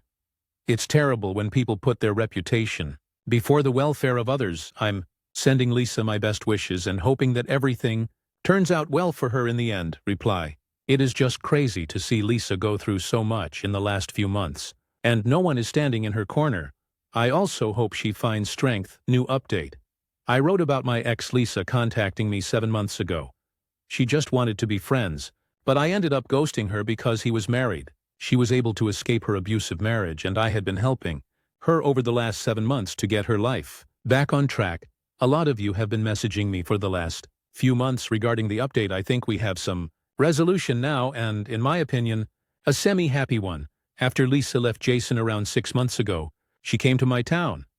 It looked horrible as I was her ex-boyfriend and her parents and our friends flipped on us. It did not help that Jason, her husband, went around telling everyone that we were having an affair, and she left him for me. In reality, Jason was abusive to her and her parents, and most of our friends refused to help her. She reached out to me because I lived halfway across the country, and she just wanted to get some distance from the situation before filing for divorce. I took everyone's advice, and we got her an apartment near me immediately after I wrote the previous update. Her mom refused to acknowledge the situation and called her a lot of names, but her dad secretly helped her financially for a while, and she was able to get on her feet. Jason kept on harassing her and leaving nasty messages, and suddenly trying to love bomb her and sending her flowers, etc. Lisa filed for divorce around 4 months ago initially. Jason tried to fight it and make her life hell. However, Lisa gave all the evidence she had against Jason, text messages, proof of him cheating, etc. to her lawyers, and they negotiated with Jason's lawyers for an uncontested divorce. I think all the paperwork is in now, and we are just waiting for the courts to finalize the divorce. Now this is where it got really complex. Lisa's lawyers filed for alimony, and Lisa will be getting a significant payout along as she signs an NDA and not share the text messages and pictures that her lawyer used as leverage. It's significant enough that Lisa will not have to ever worry about money again. Lisa agreed to the NDA as a clause for getting a quick uncontested divorce. As soon as the news of the divorce came out, news spread that Lisa and I were having an affair and planned the whole marriage charade to get money from Jason's family. I know many of Lisa's friends who are from her hometown sided with Jason and sent Lisa some really nasty messages. Lisa's family also has been harassed by everyone in their town, and they lost a lot of friends due to this. Lisa's mom went nuclear on Lisa and me and accused us of conning Jason. Her dad has also cut all contact with her. After the divorce details were finalized, we cannot share any of the messages to prove her side, as she has already signed the NDA regarding Lisa and me. When I saw Lisa in trouble, I jumped immediately into saving her without an afterthought. I feel the part or me that loved her never went away. I did not tell her that, nor did I bring up dating. However, Lisa came and kissed me when I was cooking, and we just could not control our feelings. Even though we have been romantically involved for the past 4 to 5 months, we have decided to take it slow and wait until Lisa heals before thinking of any next steps. I feel Lisa is in a lot of traumas, and we are just bonding over that. We do not know what to do here. On one hand, we want Jason to pay for what he put Lisa through. However, Lisa is now like a social pariah and suffering depression. She is in therapy, and I just feel so bad for her. I would love to get some perspectives on what I can do to make Lisa feel better. I feel she is just caught up in a rock and hard place. Relevant comment. Commenter 1. Her. Can't use the NDA to defame her. Take him back to court and sue. Commenter 2. She might want to talk to a lawyer to get advice on what she can and can't say. For instance, she can't show these messages and prove that he was cheating on her. But can she say he was cheating on her? Can she say he was abusive? Can she reference that she has proof if she doesn't show it? Surely she can say he's a liar. She should defend her reputation as much as she legally can, given the deal she made, but only to people who seem open to hearing it. I don't know. For instance, if her parents are open to hearing it, which is just awful. Reply. According to the lawyer, it's advisable to not say anything at this point as it may derails the proceedings. We had told this to her mom and her best friends in the past before filing, and they all sided with Jason. Anyways, stories number 13. Aita for wanting to leave my husband after my miscarriage. 34F have been married to my husband 43 Millers for 3 years. Together, 5. His 3 kids ages 18-21 live with us too. We've been struggling with infertility pretty much since we got married. Last year was a really rough year for us because I got laid off from my tech job, and a couple weeks later, he had a stroke. During his stroke, I took on everything because he literally couldn't, and that was fine. We took a pretty major hit financially and depleted our savings and racked up quite a bit of debt. Fast forward to June this year. We'd started going to a fertility clinic. I was working full-time, my husband was doing much better, and had made about a 90% recovery, but I was still doing literally everything for the house cleaning, finances, letting the kids use my car for school and work, cooking, etc., And anytime I asked for help it was either dismissed or turned into an argument where he'd shut me out, give me the silent treatment, then have the audacity to expect sex later that night with no apology or accountability. I finally got pregnant late May but lost it, 6 weeks later. That experience broke me. I didn't get out of bed for a week. I was in pain, I wasn't feeding myself, and I was miserable. During the roughly 4 weeks I was out of work and just depressed, he didn't do a single thing around the house, let the dishes and laundry pile up, and basically carried on as if life was fine. One night in particular he asked if I was okay, and I told him no, and that I was in pain and hadn't eaten, and he just got on his phone. Didn't even offer to get me food. To make it worse, when I finally got up and said I'm making myself something, he asked me to make something for him too. Knowing I was still bleeding and in pain, it took me a few more months before I kind of woke up from the depression of losing my baby and began seeing just how emotionally neglectful he'd really been this whole year. Not to mention the financial abuse, withholding that he was $15,000 behind on taxes and lying about having money for our vacation only to have nothing and make me max out my credit cards to cover it. So now we're filing bankruptcy. On top of all this, I decided to have a very serious conversation with the ultimatum of marriage counseling. And he completely dismissed everything I had to say, said I was overreacting, that the financial stuff wasn't a big deal, and he refused marriage counseling. That's the soft version. But after that convo was the first time I seriously considered just packing up and leaving. After nearly 2 weeks of silent treatment, lots of hurtful comments, and defensiveness, he finally caved and apologized and agreed to do counseling even though he said he won't like it. I thought his apology was genuine, and as soon as I kissed him and said I felt better, he immediately asked for sex. So now I feel like he's only sexually motivated, but not because he actually cares about how much he's hurt and neglected me. So even though he's agreed to counseling, I feel like I don't even want to work on this relationship anymore. But I also feel guilty because he's a good person, goes to work every day, doesn't cheat, etc. But he's the definition of emotionally unavailable. I've recently realized he's a dismissive avoidant for those who know about attachment theory. Am I the asshole for wanting to give up without trying to work on the relationship more?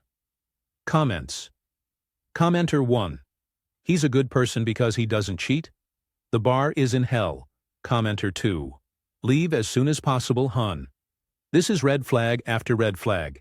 If he'd acted this way before you got married, you wouldn't have married him. He goes to work every day and doesn't cheat, is the bare minimum in a relationship, and you're doing the most. This is a gift in disguise. You could have actually had a kid with this guy, chaining you to him forever. I think your body was protecting you. Listen to it. Reply. See, you're 100% right. There's no way I would have married him if he'd acted like this while dating. And also I tell myself if this was a friend, I'd be screaming for her to leave. One piece that keeps holding me back is that I feel like he changed after his stroke, so maybe he just needs therapy and to work on himself.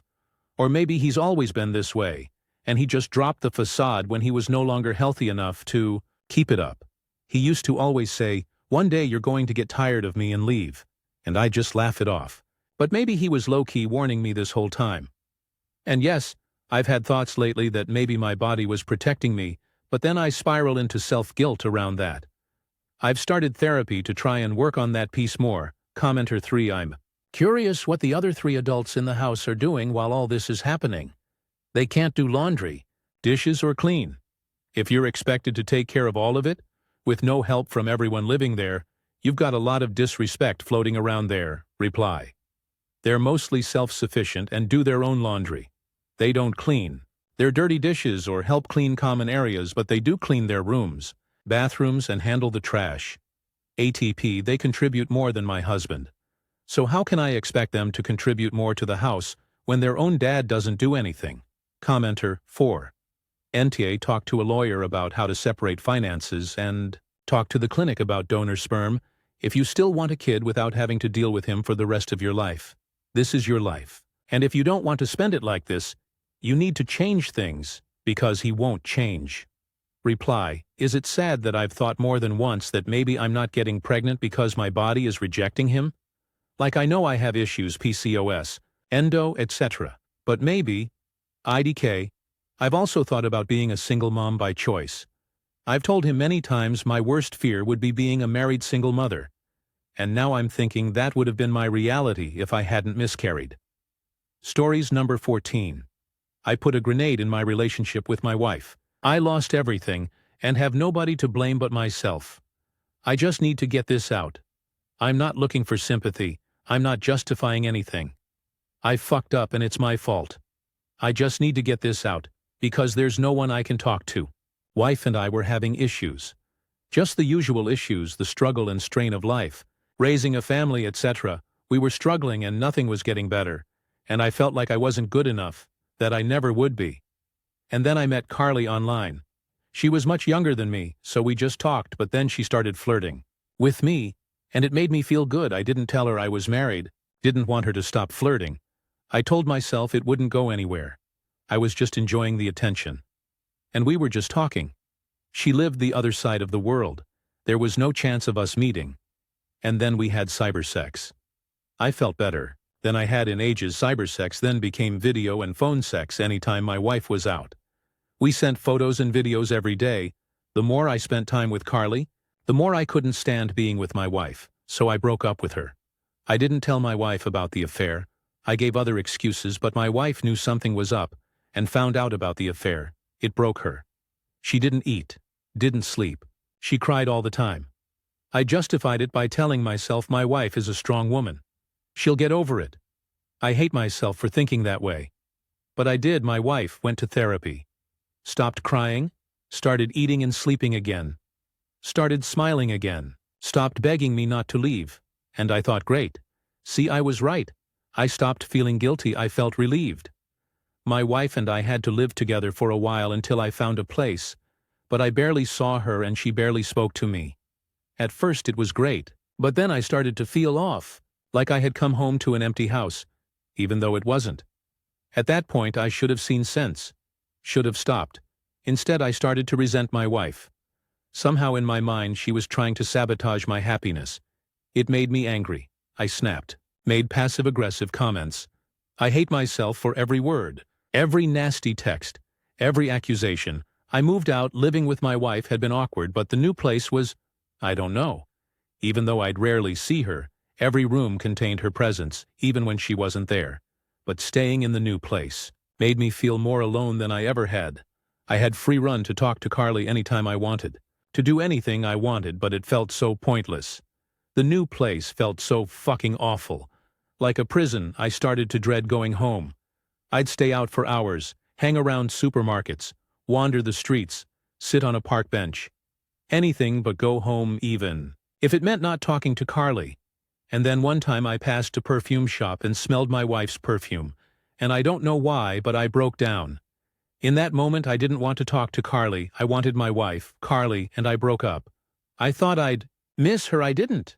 I missed things my wife did. Small things, big things. I didn't miss a single thing Carly did. During handover of our daughter one day, I blurted out that Carly and I broke up. I don't know why. I didn't even mean to. It just came out. My wife nodded and said, "I'm sorry to hear that." And I don't know why, but that stung. She didn't say it spitefully. She was calm and pleasant, like we were just talking about the weather or something. I almost wish she did say it with some spite or glee or something, but she didn't. Any time I try to talk about us or what happened, my wife shuts the conversation down. She's civil, but she looks at me like I'm a stranger. The other day, I put my hand on her back just out of habit, and she looked so disgusted. I've never seen her make that face, and certainly not at me. I feel so fucking broken. And I know it's all my fault. I know I did this. I deserve all of this. I sabotaged everything good in my life, for nothing. For a lie. Carly didn't know I was married, and nobody knew I was even seeing anyone else, even months after the separation. What was I doing? I got served divorce papers this morning. I'm not looking for sympathy. I don't deserve it. I know I'm a selfish, stupid prick. I know it's all my fault. Wish I could go back, but I can't. And the worst part is I don't even know why I did it. Yeah, we had problems, but I can think of 1,000 ways to fix them now. Why didn't I think of them then? I'm sitting here staring at the divorce papers, and I don't know what to do. My first instinct was to fight them, but I can't. I shouldn't. I want to fight it so bad hurts, but I can't not. After what I did, I ended up calling in sick, and I've been sitting at the kitchen counter crying, thinking about everything I did, everything I said, wishing I could take it all back. There's no one I can talk to about this. The person I'd normally talk to is my wife, but I fucked that up. Everyone hates me. My friends, my family. It's deserved hate. I deserve all of this. I did it to myself. To everyone, I just wanted to get it off my chest. Because I don't know what else to do or where else to turn. Guess internet strangers are my only option. Comments. Commenter. 1. In looking at your post and comment history, I just feel very proud of your STB ex-wife, wishing her and her new boy toy, as you called him, the very best. Commenter 2. My son-in-law just cheated on my daughter. I cannot believe how devastating it has been to our entire family. You were despicable, with your cheating and blaming your wife for your unhappiness, instead of spending time crying over the marriage you just ruined. Find a therapist and work on yourself. The only thing you can do is work on yourself. She has already moved on, so that ship has sailed. Commenter 3. You had to learn the hard way that the grass is greener where you water it. Now let your wife find someone who will treasure her, instead of working on yourself. You sought attention and validation from another woman, and created a false narrative to justify your behavior now. Do the work you should have done in your marriage by getting therapy. Figure out why you needed attention to feel important and good. Then do better in your next relationship, because you have sought attention when you needed dopamine and ego boost. You now know you shouldn't have close women friends when in a relationship.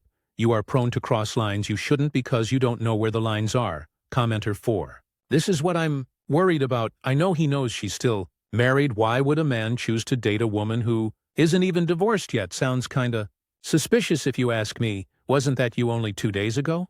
It seems like you made this post so you can go to your ex and say, "See? I'm sorry, so clearly you have to listen to me." Stories number 15. AETA for refusing to drive my friend to class every morning after they sold their car to buy a EDC tickets. My friend and I go to the same university, but we live in different neighborhoods about 30 minutes apart. Up until recently, we both drove ourselves.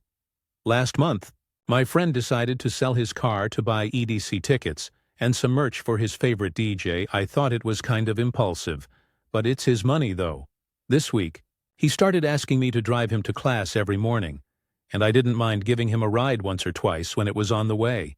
But then it turned into an everyday expectation. My friend calls me every night to make sure I'm still picking him up, and last night he called me again and I hesitated. He didn't seem to get me there, and even he said, "Well, you're driving there anyway. It's not that big of a deal, but here's the thing. Picking my friend isn't just a small detour. It adds about an hour to my round trip, and I end up rushing to find parking and settle before class. Also, he's not sharing some money for the gasoline.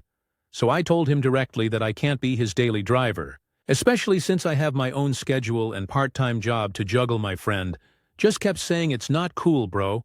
Not cool. I reminded him that selling high car and buying EDC tickets was also not cool if you can't afford it. Not my responsibility to cover for. Then he cut off the call while I'm still talking to him.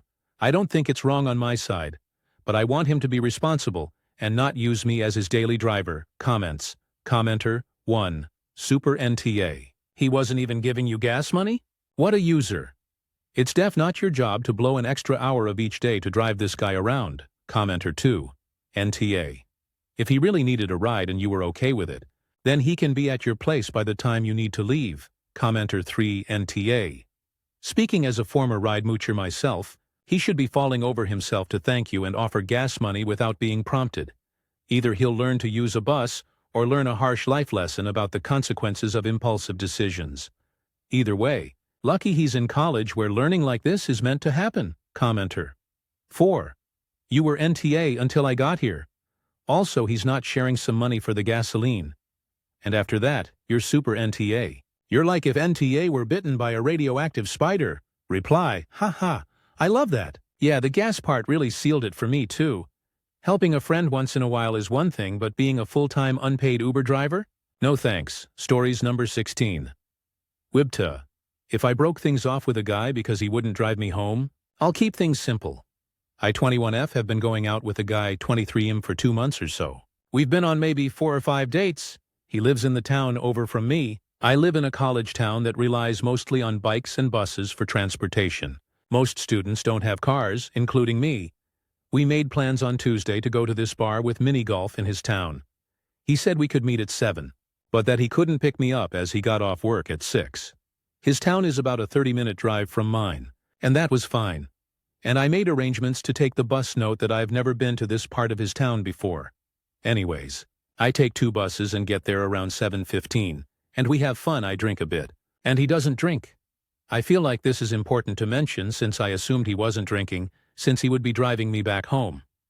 Around 11 we decide to wrap things up, and he says goodnight and that we'll plan something later. I, confused, asked if he was driving me home. He said no, that he was too tired to after a 6-hour shift.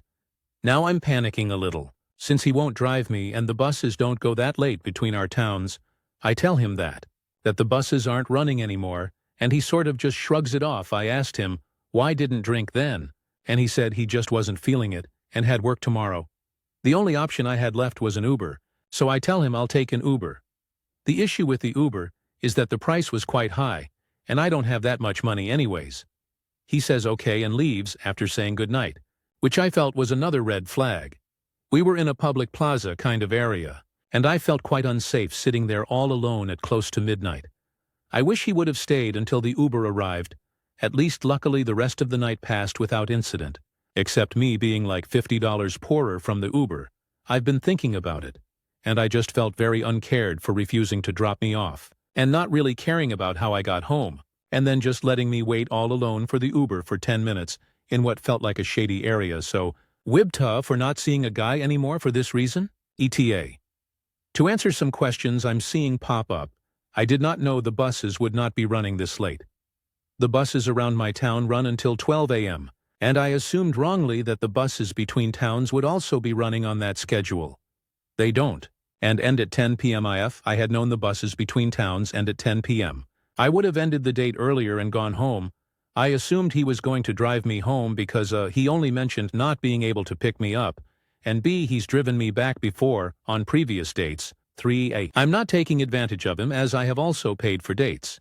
If I had a car, I would have no problem driving to him. I was disappointed he didn't drive me back. But the real kicker to me was that he didn't even wait for my Uber to show up. That was kind of the final nail in the coffin. Relevant comments. Commenter 1. Girl. If a man can watch you struggle to get home late at night and not even pretend to care, he's not someone you need in your life. Ditch him. You deserve way better. Commenter 2. Downvoted. Uber exists. Reply. Yes, that's why I took one. My issues with the Uber part of the night was that firstly, I wish I would have known I'd have to take an Uber, so I would have ended the night earlier or spent less on drinks. Chalk golf. I don't really have the money to spare for a $50 Uber trip. I'd only budgeted for drinks and mini golf that night. Secondly, I wish he would have stayed at least until the Uber came. OP responds to a downvoted comment on saving money for Uber beforehand. Reply. It's not that I couldn't afford the night. I budgeted for drinks and mini golf. If I knew I'd have to take a $50 Uber back, I just would have either spent less on drinks, golf, or left earlier. Commenter 3. Did you tell him you would need a ride? Did you say you needed to leave by X time because that is when buses stop? I would not assume someone, even a date, even an established partner, was available to give me a ride. While it isn't cool to be careless, it is also possible he felt like you were taking advantage of him. Reply. I don't think I'm taking advantage of him. I've paid for dates before. I don't really have an issue with him not driving me home, especially since he has done so in my town before. But that's just it. I wish he would have said something about it earlier so I could have budgeted for an Uber or left earlier to make the buses. Has the date driven OOP home before, but not when she went to his town? Reply. He has, in my town. This is my first time going to his town on a date. I've been there for study, work purposes before. But on the opposite side of town, OP explains the transportation she had on the previous dates. Reply. So let me get the full thing written out here. This was our 5th date. The previous 4 times, he came to my town. Date 1. We ended up staying out late and he drove me home since the buses weren't running. Date 2, he left early around 6, so I took the bus home. Date 3, I walked home. My town is not super big, and I need the steps anyways. It was a 30-minute walk home. Date 4. I took the bus home since it was once again not super late. Commenter 4, wow, a whole 6-hour shift. Seriously? That's part-time. Commenter 5. He didn't drink. He didn't pay for her drinks or golf. Didn't want to pay for gas to drive her home or help her with an Uber. He's either the biggest cheapskate in the world or he's poor. He shouldn't be. Dating commenter 6. You know the OP doesn't even say if this was his idea. Maybe he's not that interested. Reply. This was his idea. He said we should go to this bar and golf, and that he'd pay for everything. He paid for a few drinks, but I insisted on paying for the rest along with my part of the mini golf. Did the date hope that OOP would stay over at his place after their date? Reply. I don't think he was hoping for that, or at least I didn't pick up on it. He never mentioned it at all, and besides, he lives with his aunt and uncle, so I feel like that would have been awkward update. I didn't expect so many comments on my last post, but they were appreciated. Comments from incels were disregarded and laughed at, including some guy who commented probably 15+ times, but otherwise I got a lot of good advice. To address a few points, I originally thought he would be driving me home since he's done so once before when it was late, but it was in my town. This assumption was reinforced when he only mentioned not being able to pick me up, but nothing about dropping me off. If he had said he couldn't drive me back, I would have just budgeted differently or left earlier to make the buses around my town run until 12 a.m. But the bus between towns stops running at 10 p.m., which I hadn't known. I did not go in knowing the buses had stopped. If I knew he wasn't planning on driving me back, I would have double-checked about the bus schedules and paid more attention. I take the blame for not confirming with him about driving me back. I am not really that upset that he couldn't drive me back, though I was in the moment. I did, however, expect some kind of concern over how I was going to get back, and, at the very least, for him to stay until my Uber arrived. Also, for those who blamed me for getting stranded, I wasn't stranded. There was no question about the Uber, but I just would have preferred not to, as it put a dent in my finances on the issue of me being a gold digger or taking advantage of him. I've paid for dates before. If I had a car, I would drive to him. He was the one who suggested the location and time for this date, so I had no problem catching 2 buses over. And in response to a few annoying comments about gender, if the roles were reversed, I would have driven him back. If I was too tired or didn't want to drive at night or something, there is no question that I would have waited for his Uber and paid half of it emo. That's just basic decency. Not really sure where the comments whining about equality were coming from, as I would have paid half and waited whether I was with a man or a woman. I think I've addressed the main points, so on to the update. So the date happened on Tuesday night. I took an Uber back and got home around midnight. He texted me around 20 minutes after I got home asking if I got home safe. I didn't respond as I was exhausted, and honestly just wanted to shower and sleep. Throughout Wednesday he sent me a few memes in the morning and afternoon, and then stopped texting. Wednesday evening I posted my first post. And after that, later at night he asked if I was mad at him and that he'd just been tired. I finally responded and told him I wasn't really mad that he didn't drive me home, especially since it's true I didn't confirm, but I was just disappointed since I wished he would have stayed for the Uber to show up at least. Like, did I wish he drove me home? Sure, but not really that big of a deal that he didn't. The part where he left me at midnight in an unfamiliar place was kind of the kicker for me. He's a lot bigger than I am, and I would just felt a lot safer with him there. Once again he said he was just tired and wanted to go home and said I ended up okay and that it was fine. Honestly, if he'd done a real apology, I probably would have given him another chance. When I didn't respond to what he said, he kind of moved on and said he already had a place to take me to next time, some restaurant a few miles from his house. He said let's do a reservation at 8 p.m. on Saturday, and then go out for drinks, and then a movie. I kind of wanted to be petty and ask if I should start saving up for an Uber back already, but eventually I just told him that his actions from Tuesday had made me feel very uncared for, and that I wasn't really interested in going out with him for a 6th date. He immediately started asking if I was serious, and that if he'd known it was such a big deal he would have stayed for the Uber. This annoyed me, since how did he not know it was a big deal? Why did it not occur to him in the first place that leaving me alone at midnight in an unfamiliar public plaza with bars everywhere might be an issue for me? and that he really liked me and didn't want this to ruin things, etc., etc. He even promised to drive me home next time, but I kind of just wanted to wash my hands of this whole thing. I don't want him to feel forced into driving me, and I don't want him doing things only because he thinks he has to, and I don't want to be dating someone who doesn't even think twice about leaving me stranded, buzzed somewhere unfamiliar at midnight, and then only texting me like an hour later. He's still texting me, but I haven't opened those messages yet. Top comments. Commenter 1.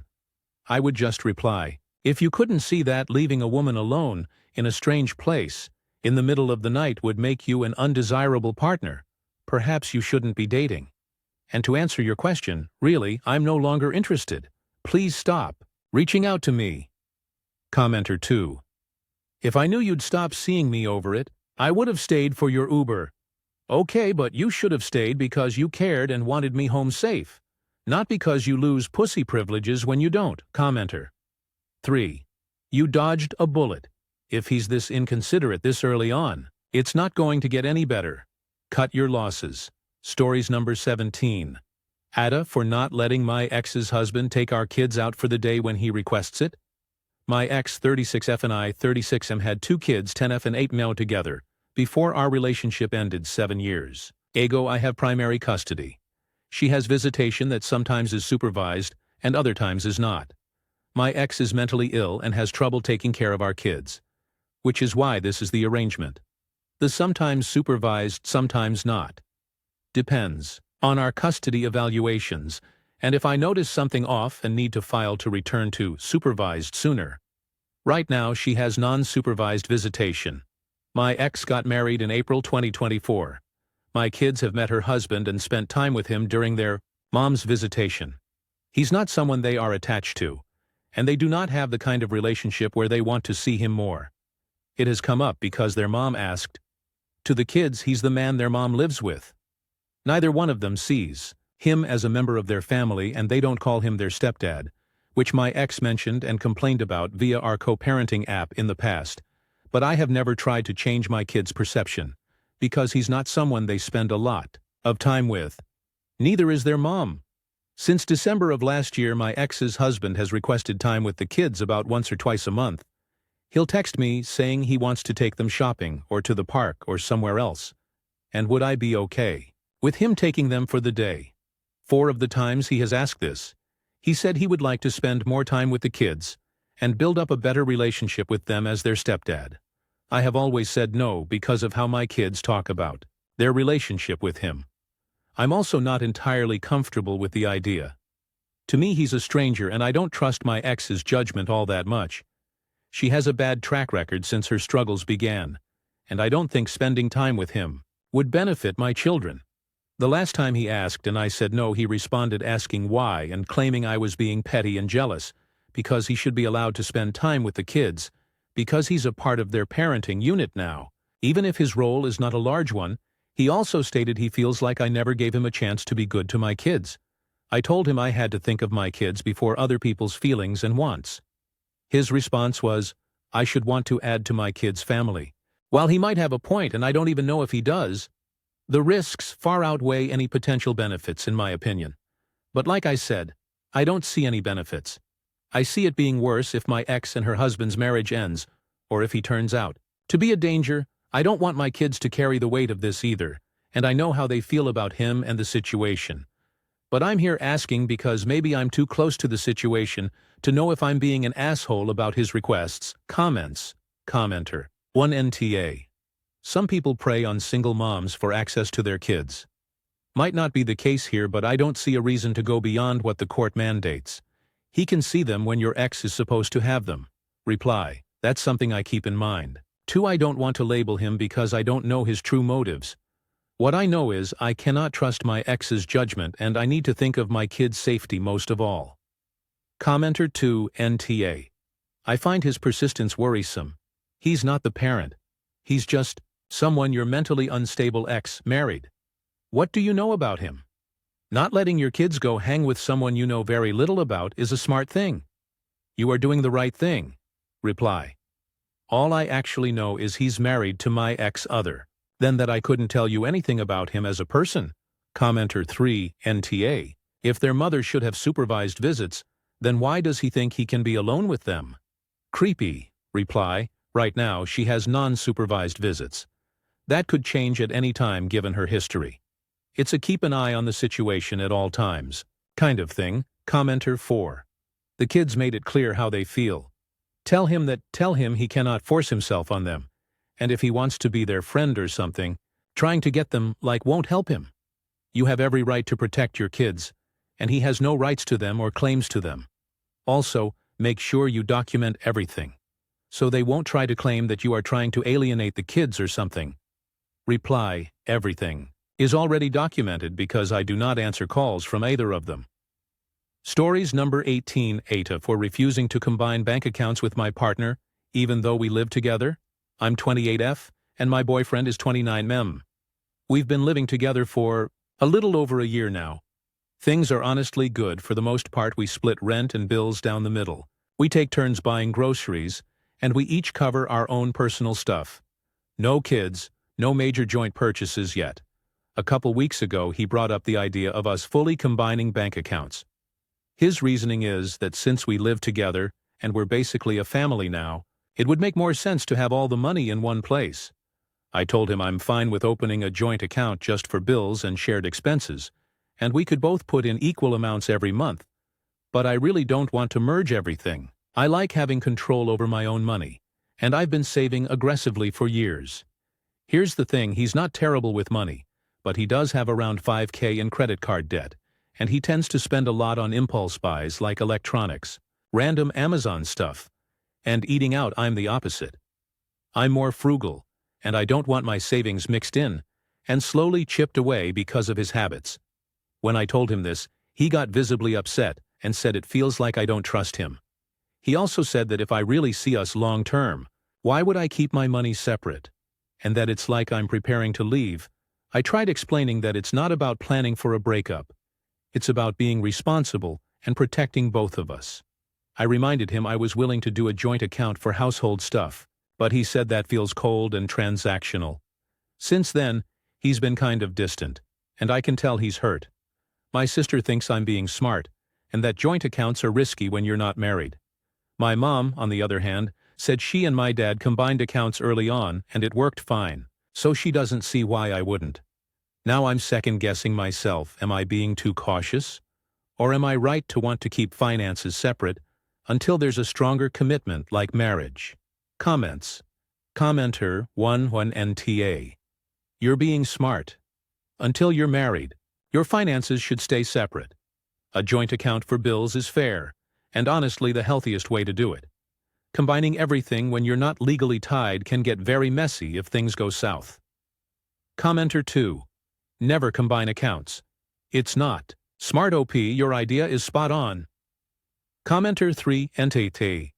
Are not even married, been with my wife for 18 years. We don't share bank accounts. We have a shared one for expenses and savings, but we also have our own. Reply, wow. 18 years. And it works for you guys? That actually makes me feel way better about my choice. Commenter 4. NTA. He's being very manipulative and showing you how he doesn't respect your opinion. His habits will not change, and it would be wise to look at how he handles conflict and his spending behavior. If you get married, even with separate accounts, you agree to be responsible for his habits. Finances is the number 2 reason for divorce after cheating. My husband had the same habits when it came to not respecting my opinion and spending. I found secret credit cards multiple times before we split. We split paying his debt just as much as we split paying for the home that I purchased before we married, because 50% of all the equity after marriage was his. Reply, yeah. This is why I'm standing firm on it. I do love him, but love doesn't erase debt or change spending habits overnight. If he can't respect me on something this important, it makes me wonder how he'd handle my opinions on even bigger things down the line. Stories number 19, AITAA. For how I reacted when my niece announced she was engaged. I 33 have a pretty big age difference with my brother, 44. He had a child at 25, which means that I became an uncle at 14. Because we were pretty close in age, I formed a special bond with my niece, Ella, now 18 fat when she was 16. My brother and his family moved away, so I've been seeing them less recently. But we keep in touch and catch up at family events. Last year, at Christmas, my niece told me that she had a boyfriend and told me a bit about him. But I didn't know the guy. He was invited for Easter and a couple of other events, but was never able to make it. When we were planning our mother's birthday, my brother decided to invite Ella's boyfriend so that we could all meet him. Yesterday was the birthday. I was looking forward to meeting Mark, Ella's boyfriend, but was very confused when I saw her walk in with a man that looked double her age. Spoiler alert. He is. She introduced him to me, and I politely smiled but was deep down very concerned. I went to my brother to ask how old Mark was, and he told me that Mark is 36, so literally double Ella's age. She had told me that he was a bit older, but I assumed like early to mid-20s, not almost 40. That's when they called us in the living room to share exciting news. Ella showed us a ring and revealed that they were engaged. I just said, "What the fuck?"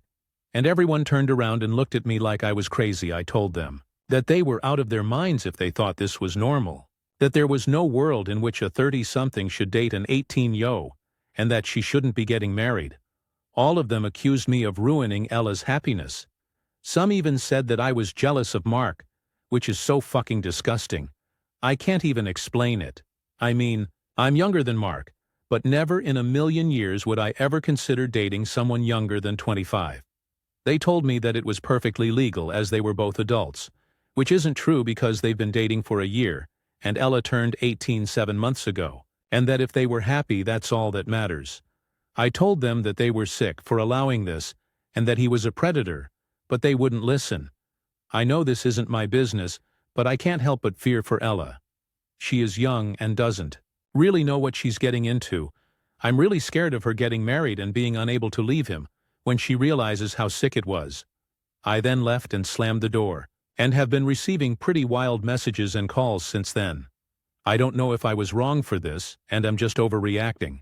And if I wasn't wrong, I don't know what I can do to make them realize how wrong it is. Aita, the majority of the comments, voted for NTA, relevant comments. Commenter 1, NTA. But teens will double down about the whole thing if you react negatively. Generally speaking, can you do some digging into this guy's background? Has he ever been married? Who are his friends? What does he do for a living? Find out stuff about his ex's. Check if any info comes up about him for any of the laws named for victims of domestic violence, abuse, etc. I think it's likely you'd find something dodgy there. No decent man of that age would date an 18-year-old. I'm a bit older than him, and if any of my guy friends brought an 18-year-old to something as his date, I'd be telling them exactly how creepy it is. Did your family say all of that in front of your niece? If it was, they could well be playing a long game, giving their approval, and hoping your niece will get over the initial thrill of dating a much older guy, and that it will fizzle out, or pretending so that she doesn't push them away and cut them off, so they can keep an eye on the situation and help her if it goes south. Talk to a few in private, especially your brother. Maybe they do feel exactly the same way as you do, but they have a plan. And if you do find sketchy things, if you look into him, tactfully share them with her parents. Don't go in guns blazing. Reply. I quickly went over his Facebook account, so it's not really verified info, but I saw pictures of him with his ex, I think, and she looked 24 maybe? It's still better. But if the guy has a thing for younger girls, that's even more wrong, and it seems like he was still with his ex when he started dating my niece, so even weirder. Commenter 2. Is he rich? Reply. Not that I know of. I know it doesn't mean anything, but he doesn't look rich, and I've seen pictures of his house. It's pretty normal, I'd say middle class, upper middle class at best. Commenter 3, OP. How did they even meet? I mean, I had some weird friends in their 20s as a teen because I grew up in a small town, but late 30s is absurd. Reply. Through sports, apparently my niece does tennis, and so does he, in the same club, and they met during a tournament at least. That's what she told me the first time she told me she had a boyfriend. Commenter 4. Was he her coach? Reply. No, I don't think so. From what I understood, Ella was in a tournament in her club, and she played against adults. She played against Mark, and after he came to talk to her, so they talked, and that was basically it. Commenter 5. Info. Is there a religious or cultural expectation that would make this more acceptable to your family? I personally think it's gross, but I'm some areas and religions it's almost expected. Reply. No, or at least not in my family. Some of them are vaguely Christian but somewhat traditional. Not anything weird that would explain enabling this relationship, but my niece and I are atheists as far as I know. Commenter 6. How old was Ella when they started dating? People are assuming she was 17 when they started, though it's possible she was 18, since it's less than a year since she announced they were dating.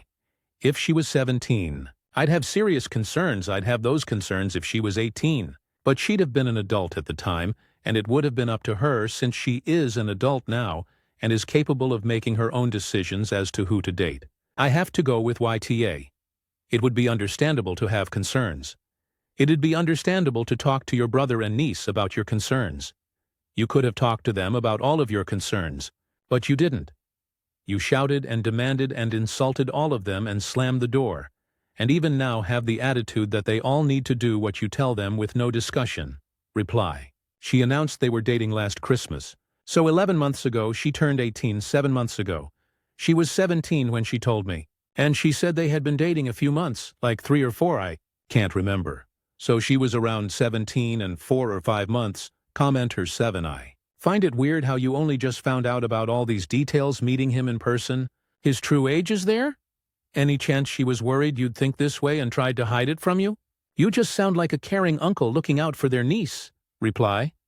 I'm not sure she was worried, but I think there's a chance that that's the reason why he was never able to make it when he was invited to a family gathering. Commenter 8. NTA, call your niece and apologize for your outburst. Explain that you have never known a good man of that age to go after someone so young, and you reacted out of fear. Tell her you trust her to put herself first and you are always there for her.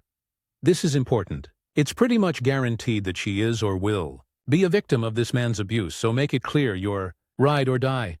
This is part of your insurance against isolation. Call your brother and apologize for your reaction. Then, act like he must be concerned. Act concerned for him. How are you managing this? You must be so scared for her. It must have been awful to realize you couldn't protect her. Yep. Lay on the shame by pretending to be concerned and empathetic. Find out how and where they met. Pretend to be interested in a cute way. Oh, how did you meet? If this man is in any sort of job that brings him near minors, report him. Do a social media search. Is he recently divorced? Etc. Commenter 9. If you think the relationship's overlapped, check for him on dating apps. He could still be trolling around for young women. If you do find him on one, don't instantly show it.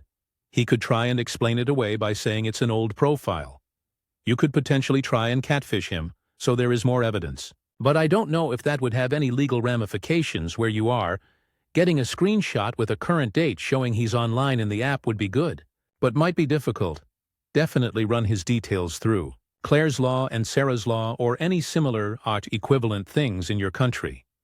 Obviously, there isn't a guarantee you'd find anything incriminating, but if you've found pictures of him with other young women, it's likely he's a massive creep. Although he can still be a creep, but be legally fine. But I still highly recommend quietly digging into him and his past as much as possible. No, some may think it's an overreaction and intrusive, but honestly, I'd rather do that and hope to find something rather than just letting it go. Update 1.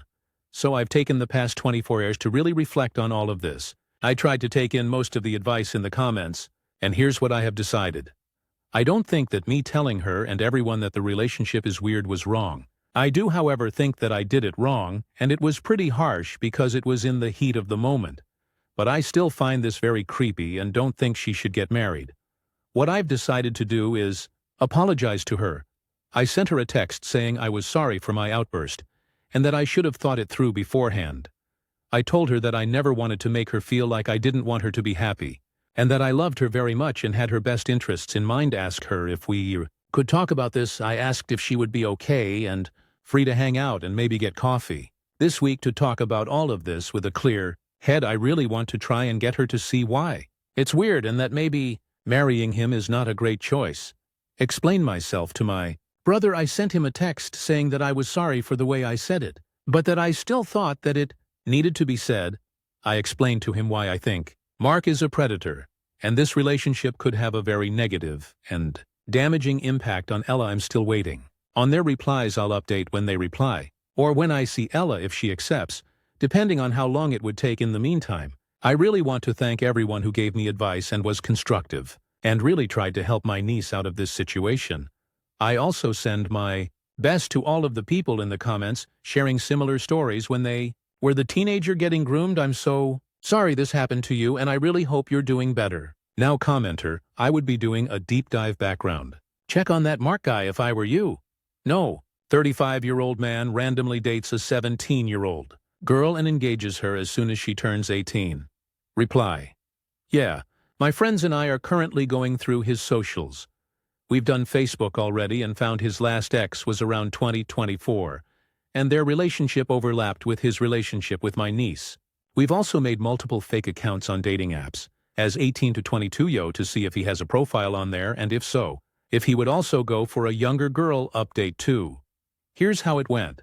She asked me what I wanted to tell her, and I started explaining that I didn't think her relationship was very healthy, and that no older guy should want to date a teenager. I told her that she was an incredible woman, so I wasn't saying it was weird that someone would want to marry her, but that guys my age normally shouldn't even look at a teenager.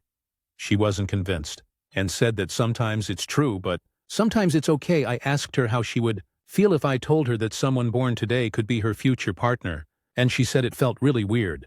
I also asked her if she would consider dating someone younger than 15, and she said no.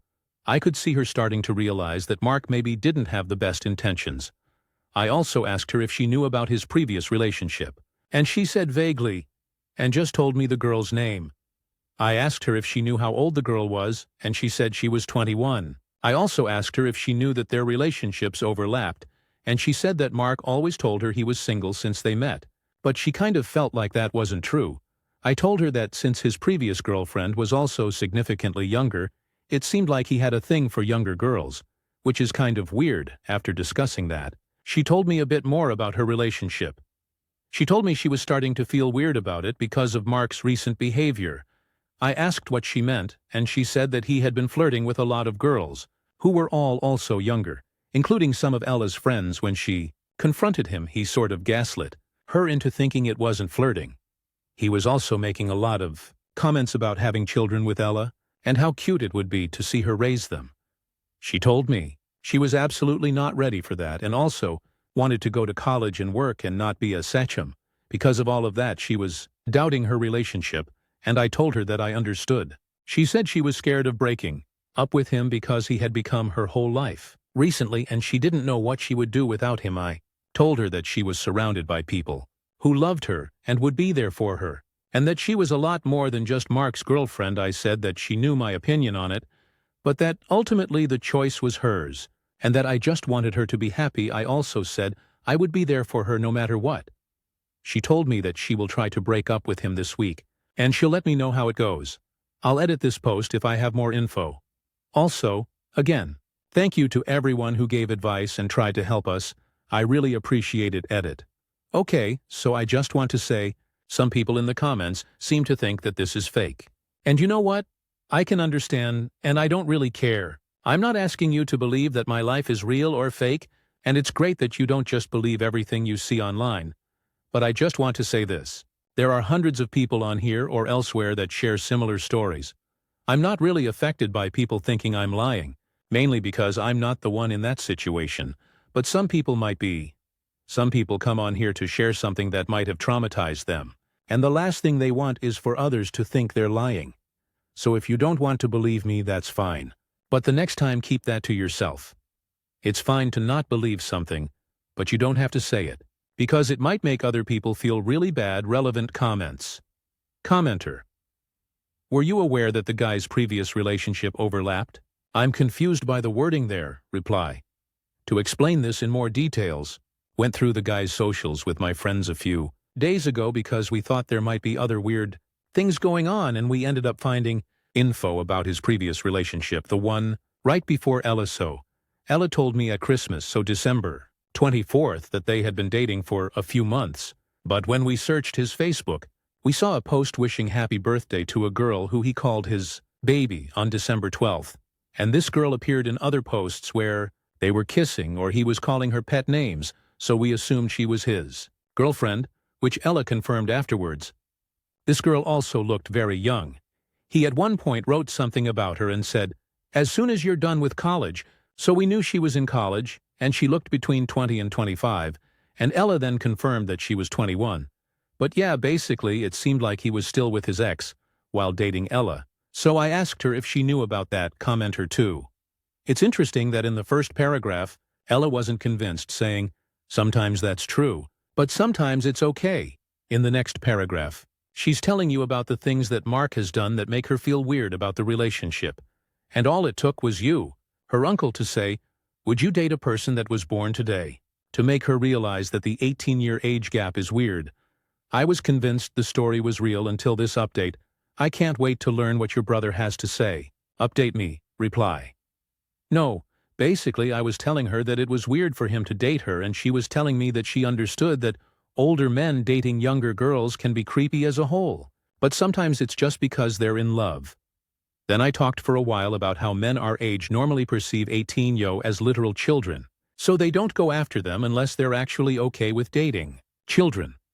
And when I asked her that question, it really hit her, and she admitted that maybe it was actually weird, and then she talked about all the red flags. But it was kind of unrelated. I think it's the addition of both of these things that made her really come to the realization that the relationship was a bit weird. But what I didn't say in the post is, this took a really long time. We talked for over 3 hours, and what I posted is just a really big summary of all we said. I just tried to keep it short, but it wasn't as quick as it seems to be. Commenter 3. But since her family was so accepting of her relationship with Mark when she announced their engagement, they'll either go after her saying she let go such a great guy, and or you for putting your nose in where it didn't belong. Your niece is going to need all the support she can get to break away from him. Reply. Yeah, I'm pretty sure if she ends up breaking up with him, which I hope her dad will blame me for it, which is the last thing she'll need if she manages to get out of that relationship. Commenter 4. Take all the blame. Let them redirect any BS at you and not her. Your brother is an absolute failure as a parent. If it were me, I'd not care one bit if he was mad at me as long as he leaves his daughter alone. You are a good man. Keep being there for your niece. Hopefully, she gets away from that creep ASAP.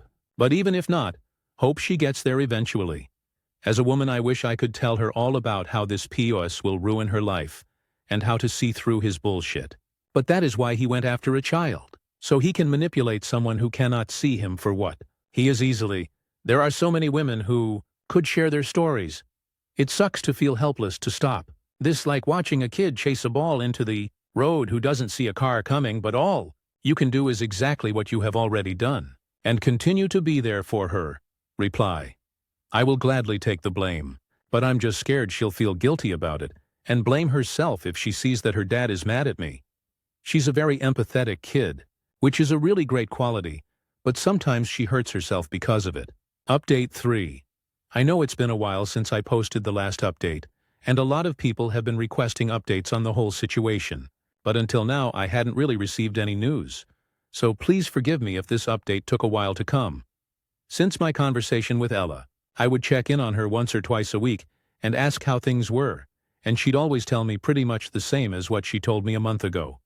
Basically, there were many red flags and she was getting more and more uncomfortable in her relationship, but she also didn't know how to break up with him. I tried to give her some advice, but eventually told her that I thought she should do it when she felt comfortable. Yesterday I called her to know what she had planned on Christmas and if she'd be coming to the Christmas dinner that I was hosting, and if Mark would be coming. That's when she told me that she had broken up with him the evening before. She was pretty shaken up, so I didn't ask for too much detail and asked if she wanted to come to my house for a while. She said that Mark had left to stay with his family when she told him, so she was okay staying home. This is maybe not a very detailed update, but here's what I know. She told me that he had been getting angry at her all week for small things, and then they were talking about Christmas and he insisted that they shouldn't go with Ella's family and instead spend a week with his family because they see them less often. They live out of state.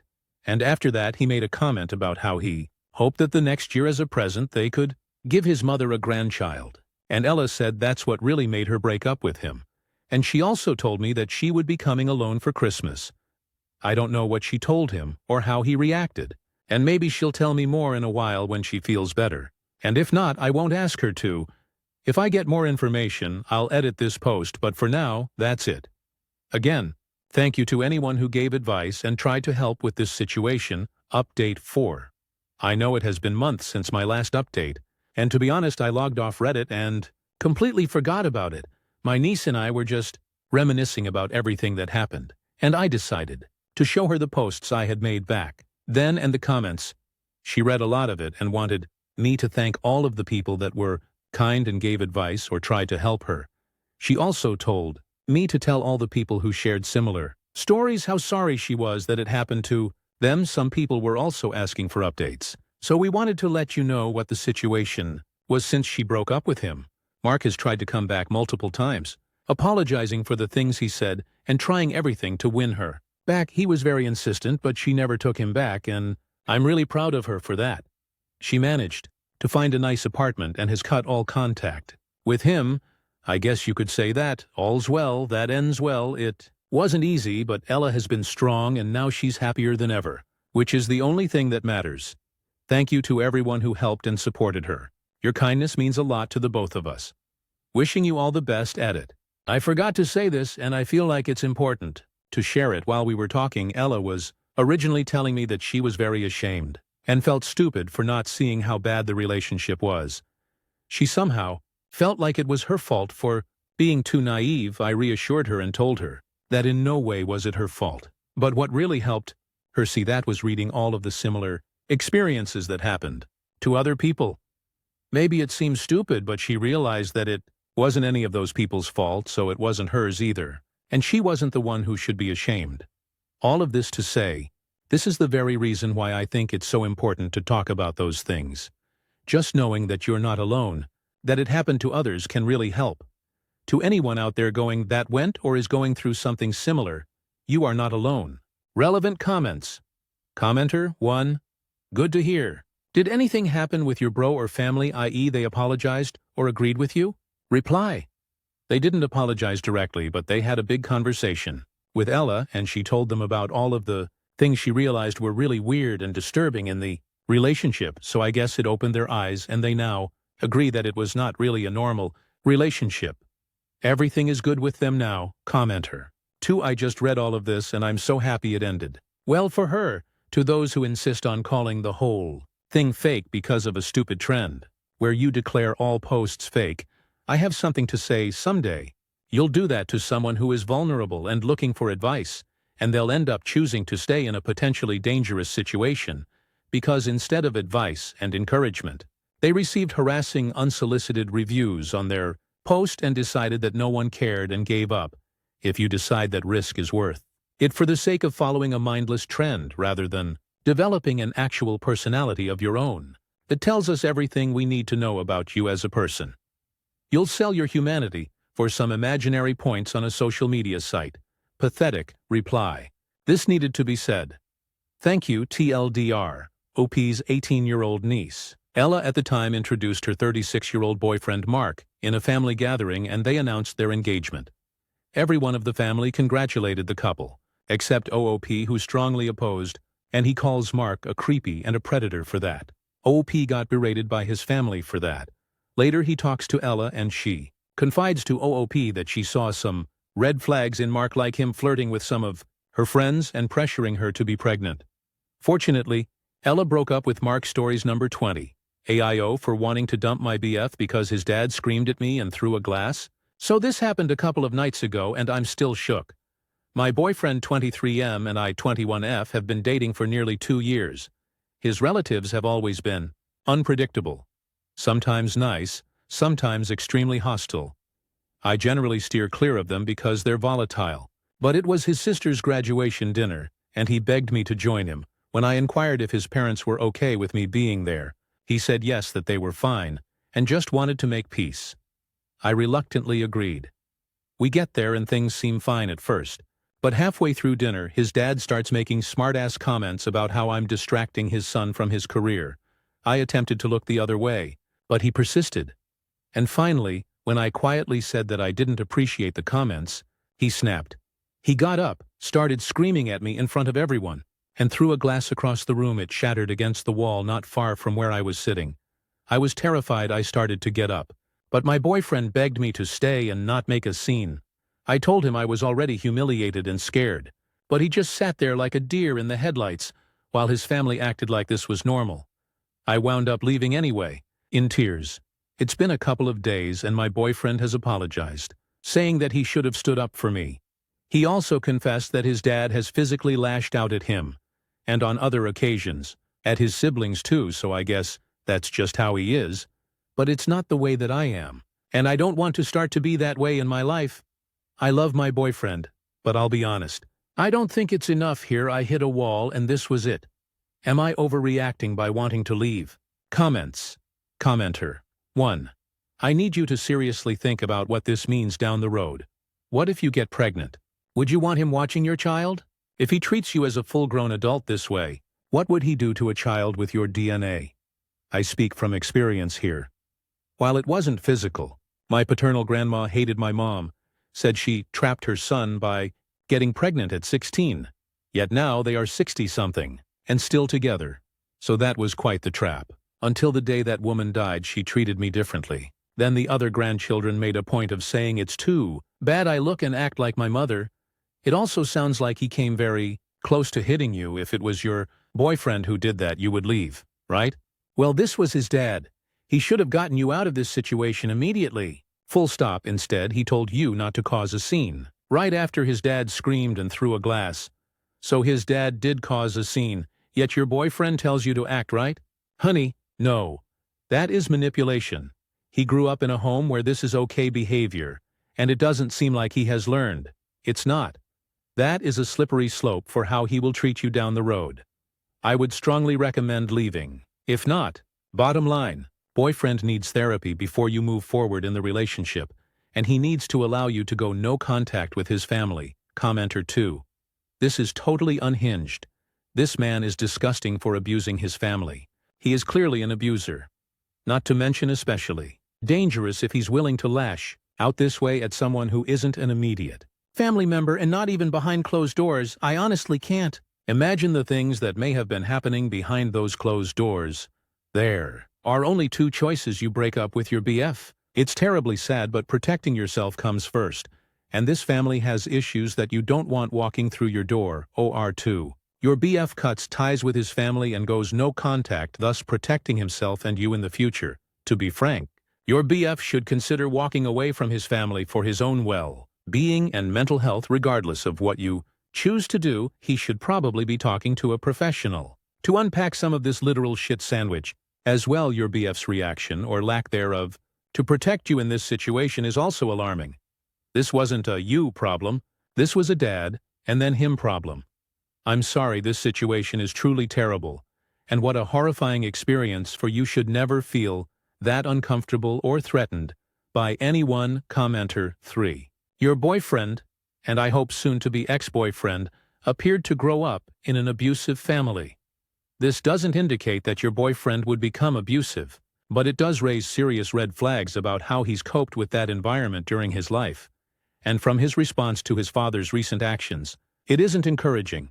When you marry someone, you actually are also inheriting an entire family dynamic that requires a lot of work, vigilance, and probably more skills than you care to exert. I hope you remain safe and don't return to that space. Commenter 4. Have you talked to your boyfriend more in depth about this? Explain how this isn't normal behavior and maybe encourage him to step up for himself as well. Maybe he was terrified of his parents and also doesn't know how to react in fear of being lashed out too. I lived in fear of my parents, and it took me a long time to really stick up for myself and the ones I love. Now I refuse to see them, and I don't want the family I'm trying to create around that. Either it was a learning process, and it really didn't click until I saw how it was affecting my significant other. I dealt with the abuse, but I'm not going to allow my partner to go through that. You don't have to see their parents again, and he should also learn how to stick up for you and himself if he wants this relationship to keep going. I also dealt with them for about 2 years while I was dating until I decided it was enough. It was super hard, but my partner really helped me through it. But if you've talked about this before and he just doesn't see it as abnormal and thinks you should deal with it. I'm out. Stories number 21. I'm being accused of ruining my ex's relationship, and I think it's funny. My ex-husband, 44, and I, 36, were together for 14 years, married for 105 years. Our relationship was not good. I was 16 when we met online, and he was 24. I'm a bigger woman. Always have been due to health issues I've had my entire life. My ex emotionally and financially abused me, and when he started emotionally abusing our son, now 15, I finally found the courage to ask him for a separation and tell him to move out. He never moved out. I did in 2019, into a 3-bedroom apartment with my son, mother, and her husband. His girlfriend, 26, moved in with him from another country. Our divorce was finalized in 2019, and I've worked hard to make my life better. In the past almost 6 years, I'm in therapy, I've purchased my own house, have 2 cars still being paid off, graduated with my bachelor's, and working towards my master's, about 48% done. I still have a long way to go, but I'm proud of how far I've come. About a month ago, I was talking to my son about what, if anything, we were inviting his father to this year. While they started out with a good relationship, my son and his dad's girlfriend no longer get along, and my son wants nothing to do with her.